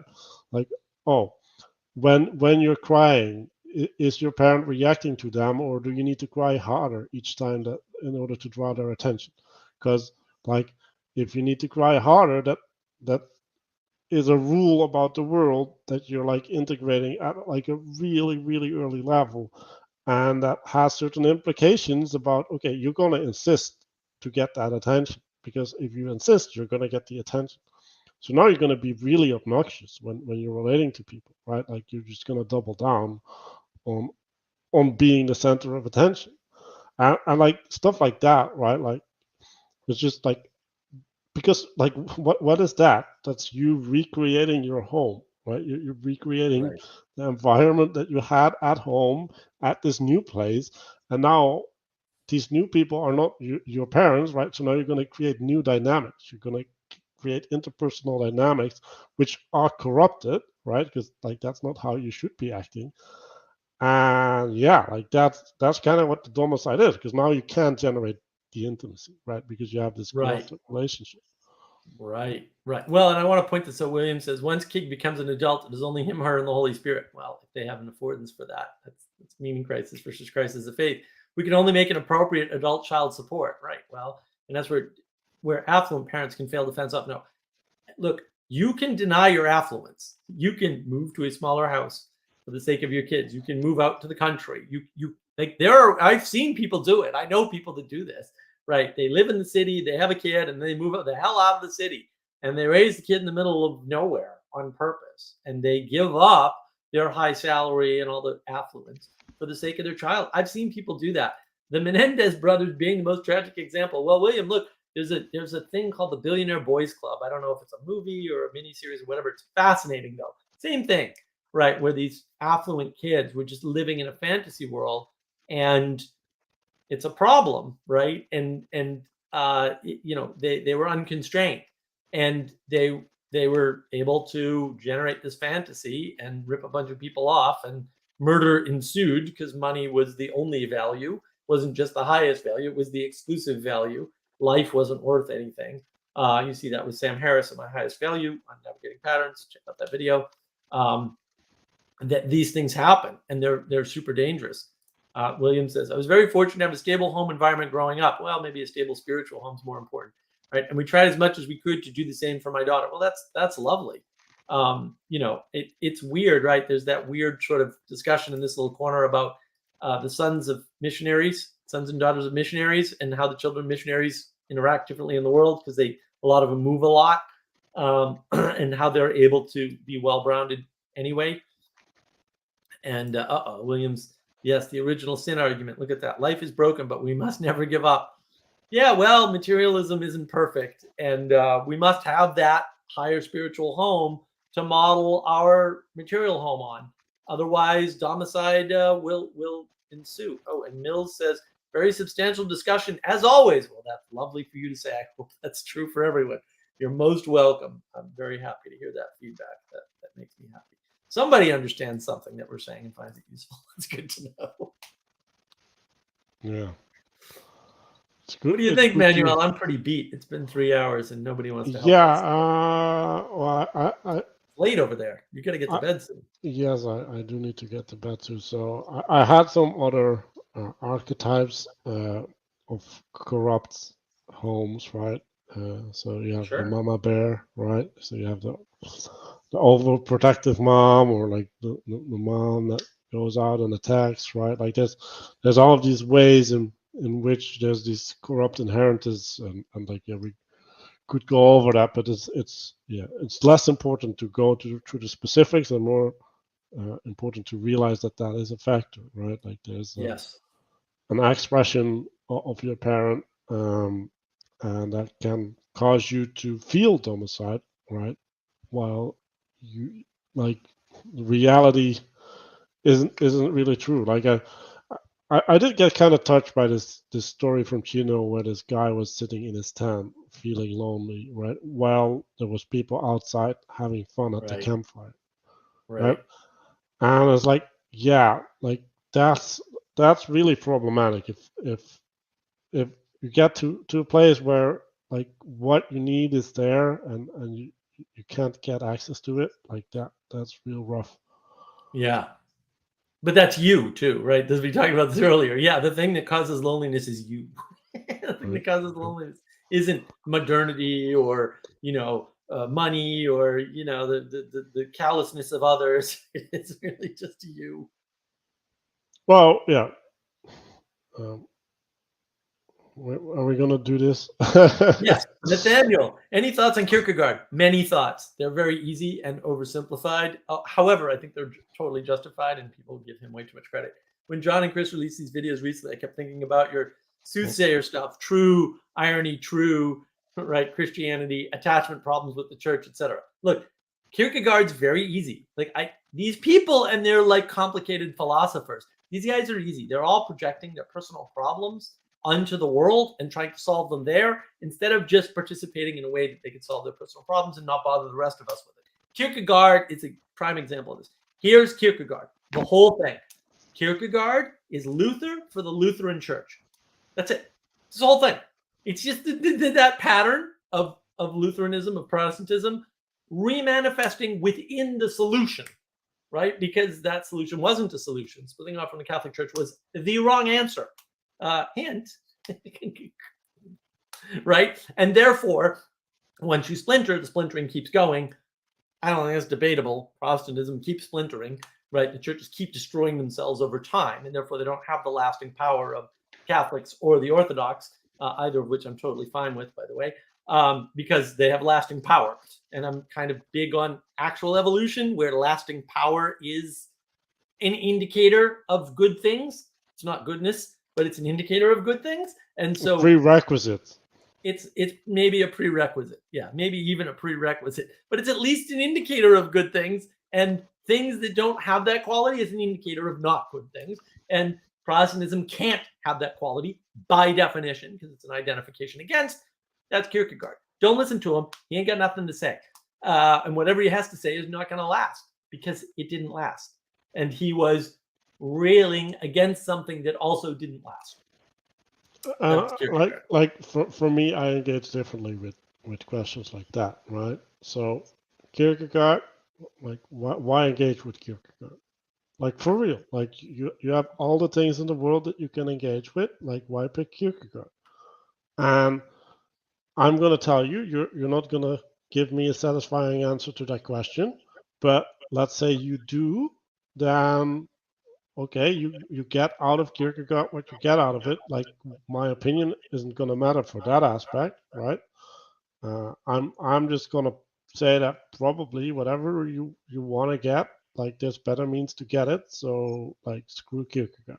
Like, Yeah. Well, look. There's a lot of things. It's so funny because I'm not used to these questions. People are like, "Where did you get your basis for the things you're talking about?" And then I have to think about it because it's kind of like, why would I even discuss that? why are you discussing? I don't need validation, right? And then I was like, oh, I know where I got that from, right? I mean, it takes years in some cases. A lot of these questions are 3.5 years old for me now, at least in this little corner, older in some cases, and like I just don't discuss the fact that a lot of the stuff I learned from watching classic Star Trek and engaging in these certain things. And my uncle gave me advice on this, or my other uncle pointed this out to me, or I had this experience in 4-H club, or Boy Scouts. Right, I didn't even think of it. It didn't even occur to me. Oh yeah, I went to 4-H club. I did Boy Scouts for a year. Right, I didn't even think of it. Right, because it's part of who I am. So I'm not gonna have a deep Manuel, let's have a deep discussion about what I learned in what? This is what philosophers do. Like, that's wonderful. If that's what you want to do for a game, go play that game. But really, you don't need any of this stuff. And I said this on the meaning code. I got a few talks with Karen Wong. And she, I was talking about this once. I said, look, you can read philosophy or you can just learn everything that Plato and Socrates learned by living. Honestly, you don't need to read any of it. You can just do that and it'll work. And, this is why I haven't read those things on purpose. And now that I'm reading the Republic, it's just making me angry. Because I'm like, you people who claim to read the Republic, you kind of skipped over some stuff. Like, really, the most important bits. You kind of skipped over it on me. And now you're making these ridiculous claims. And there's not supported by the book, guy. If you read the book, you read it wrong. I'm sorry. I have to say that because I can point now to the pages in the book that you skipped over that were really important. Like, really, this is why I don't like to engage in this stuff, because it's just like, you guys are making this really complicated. You can, honest to God, just live your life and be good. Like, you don't need this other stuff. I'm not saying don't read it, don't whatever, right? I'm not saying that. I'm saying that when you put too much emphasis on it, you're not living. And you can learn all the same stuff without reading a word and just living. The smartest people I know aren't readers. They're workers. They work in the fields usually. They have long days working. And the people I enjoy talking to the most do both. They're well-read and they work. And they long drives, or they work in work on a farm or on a ranch. And they're well-read. Those are the people I enjoy talking to most. Why? Because it's easier for me to talk to them in some extent. We can talk about all kinds of wacky things and get into all this stuff. But the people that do things in the real world, they're way smarter philosophically than anybody who's ever written anything. And also, right, like Kierkegaard was depressed explicitly. So, like, why are you engaging with the mind of a depressed person? Like, why do you want to have that in your head? Like, for real? Right. Yeah. Exactly. Well, and look, William, is the Republic subversive? Not really. It's explicitly silly and absurd to highlight the fact that these lovely questions that you would like to have answers to, these problems aren't problems. They're patterns in the world that you have to accept and deal with. That's really, I haven't finished the book, but like, that's the whole book. Is just, look, even if you had the ideal conditions under your own rationality, under your own rational agreement that we can all agree on, it wouldn't work. That's the theme of the Republic. The theme of the Republic is there is no political system that's perfect. There is no government that's perfect. There is no mode of interaction with others that gives you perfect justice. That's the theme of the book. That's the reason. That's the telos of the entire manuscript. And again, I'm not done with it. So, but I'm fairly sure I know how it ends. So, I'm feeling pretty good about this prediction. And maybe I'm wrong, but I don't think so. We'll find out. We'll find out.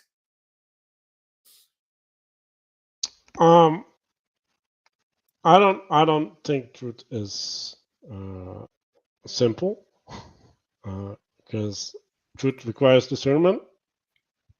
I think truth is simple, but it's wrong. What you care about is what is true, and true is an action. Truth is an object.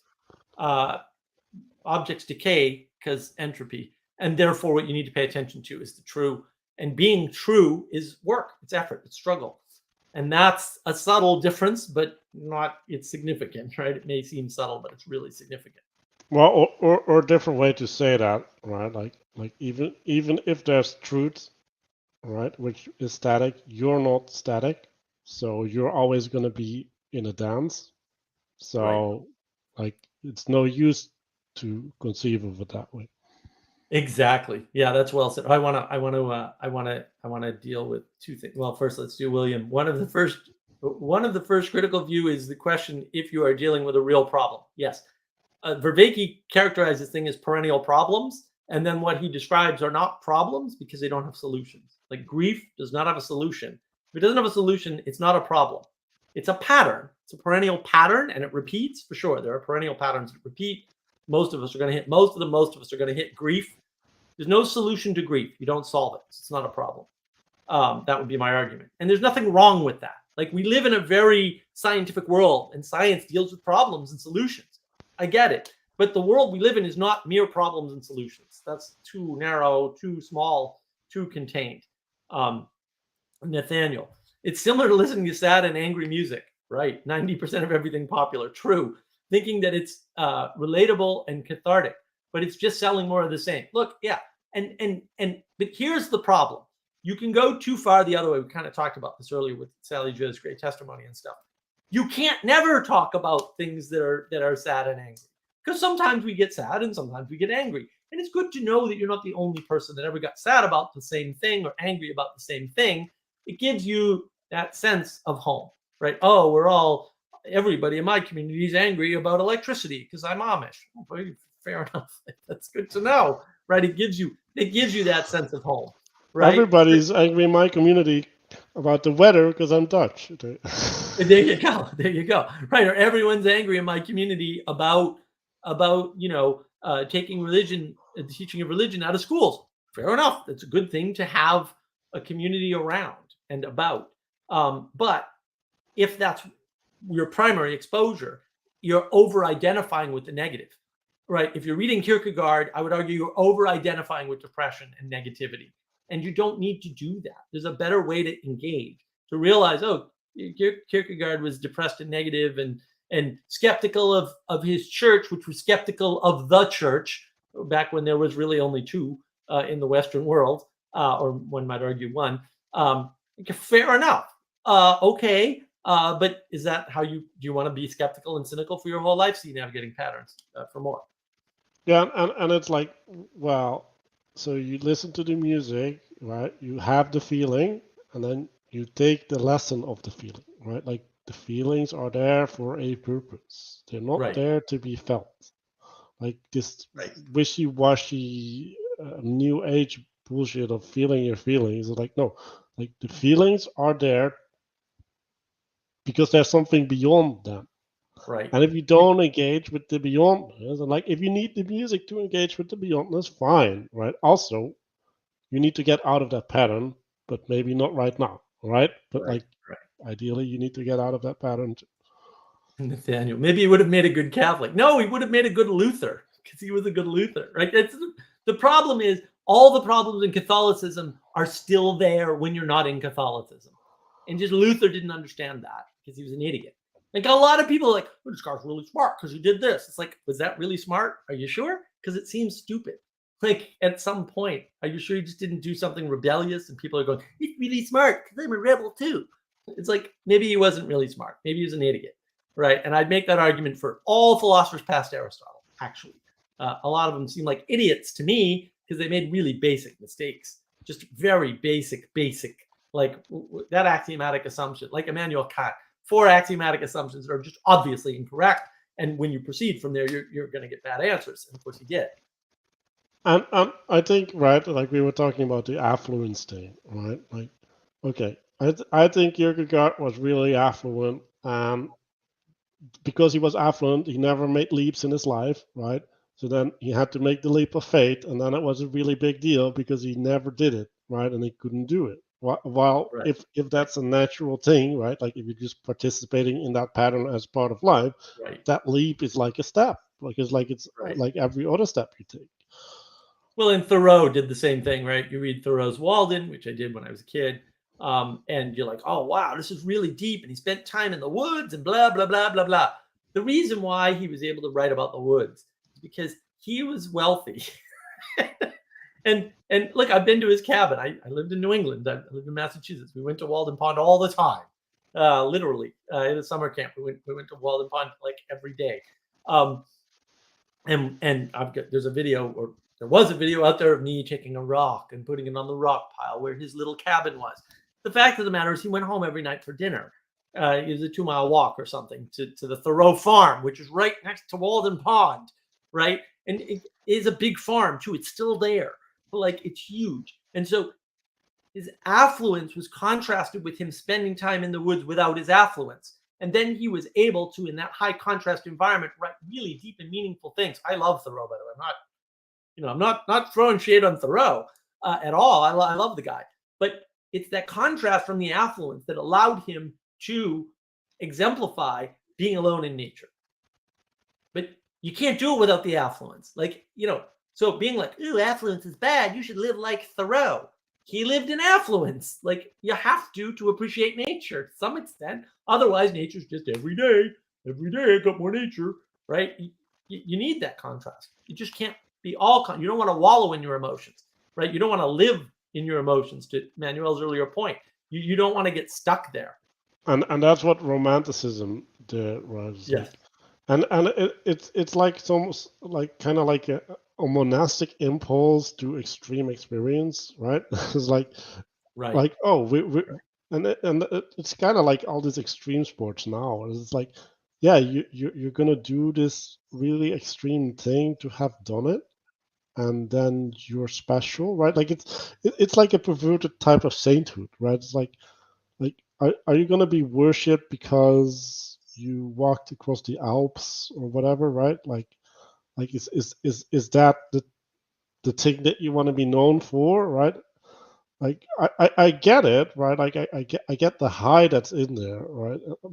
Like I had this conversation earlier today, right, where our friend's son went running and he got this high, partially from the girls, but I think also partially from doing something successful. And I was like, that high is fine, but you shouldn't do it for the high, right? Like the high is a second order effect, and maybe we should talk about that in the coming streams. Yeah, at some point. William Brandt, the spontaneous emotional acting out is toddler. Yes. When you look around the world right now, you're going to see a lot of this. And one of our arguments is that people are not maturing emotionally and mentally. They're not maturing because they've been mollycoddled to death or into toddlerhood, and they're really just 4 or 3 years old or something. William, you grow into maturity. You can't just choose to suddenly be mature. Exactly. In the same way, you can't choose to transform. You can't say, oh, I'm going to transcend and transform and have a transformative. You can't choose those things. They happen to you. Nathaniel, Kierkegaard also used many pen names. Back to your naming point. Well, why would you use a pen name? Because you don't want to participate in a way that you're going to have consequences. And this goes back to Nassim Taleb's an excellent book called Skin in the Game. You don't want your skin in the game. Well, you're not participating if you don't have skin in the game. And if you're not participating, you don't have the John Vervaeke's participatory knowledge, even though I disagree with that framing. And there's a there. It's useful. Like, you don't have the type of knowledge because you didn't take the risk. This is the second order effects. This is a derivatives problem. It's the same problem. Complex derivatives. There's no skin in the game. You're not, if things fail, you're not directly impacted in that way. And that's the problem. And Domicide is all about not being in the game, not participating, right? Why do you feel lonely? Because you're not participating with the campfire. Maybe you don't have the skills to participate with the campfire. Okay. And maybe that's your parents' fault. Also okay. But it doesn't matter where it came from because the solution is the same. Whether your parents caused it or your drug use caused it or your trauma caused it, the way out is the same. Like, people get really caught up and we have to find the root cause. Maybe you don't need to know the root cause. Maybe you can solve it irrespective of how it was caused. The root sandstorm. Oh. Well, and that's the people get really caught up in understanding things instead of just fixing the damn thing and moving on with your life. Your car breaks down. Like, I had no word of a lie. I had a car. It was a 1976 Plymouth Volare. Loved that car. It's a great car. It was all dented. It was black. It had a Mopar 318. The Mopar 318 is one of the best motors ever made. I don't care what anybody tells you. They're wrong. The 318 was awesome. A lot of power. That car would actually just every once in a while stop working. Now, I know what you're saying, car guys. It's the electrical system, Mark. There's a ballast. Yeah, I know all about the ballast resistor. No, it would actually stop working for reasons that I could never understand. I've asked literally hundreds of mechanics about. I'm not joking because I was really curious. Could never find out the answer. I would add oil to the car and it would start working again. And it wasn't the carburation problem. I had that problem. I knew how to adjust the carburetor, by the way. That wasn't it. There was an air fuel mixture problem, but and of course this car, by the time I got it, was ancient. It was ancient. Shouldn't have been on the road. Honestly, shouldn't have been on the road. The car had so many problems, but I loved it. It was fantastic. I used to smoke Mustangs all the time in that thing, and they would get all pissed off. Brand new Mustang. Like, you're done. See ya. Great 3ATs are wonderful motors. Not the supercharged Mustangs, obviously, but the stock ones all day long. Never figured out why adding oil to the engine worked. And the car would just stop. And it was not the ballast resistor. It was not. Because I had a meter. I could measure it. It wasn't the ballast resistor problem. It wasn't a grounding problem. Really was the oil. Don't know why. Don't know how. Never figured it out. Wasn't important. I had a solution. I didn't need to figure it out. Wasn't necessary. There's lots of things like that. I've had many computers just blow up. It was like, I don't know why that happened. Oh well, move on, get a new computer. Like, life's too short to figure out why everything happened, right? And things often, well, I would argue nothing has a single cause anyway. So what are you really figuring out? Are you just figuring out one of the 4 causes, and does that make you happy? In the meantime, you could be fixing the problem though and moving on with your life instead of worrying about why it happened and understanding worrying about the understanding or lack of understanding of why the thing happened. Sometimes, not all the time, but sometimes just move on, just fix it and go. Really. Right, or you ask an expert. Yeah. William, materialists blame Big Bang. There you go. Yeah, that's all they have. Okay, let's call it a night. Go to bed, Manuel. You're up too late anyway, my friend. Exactly.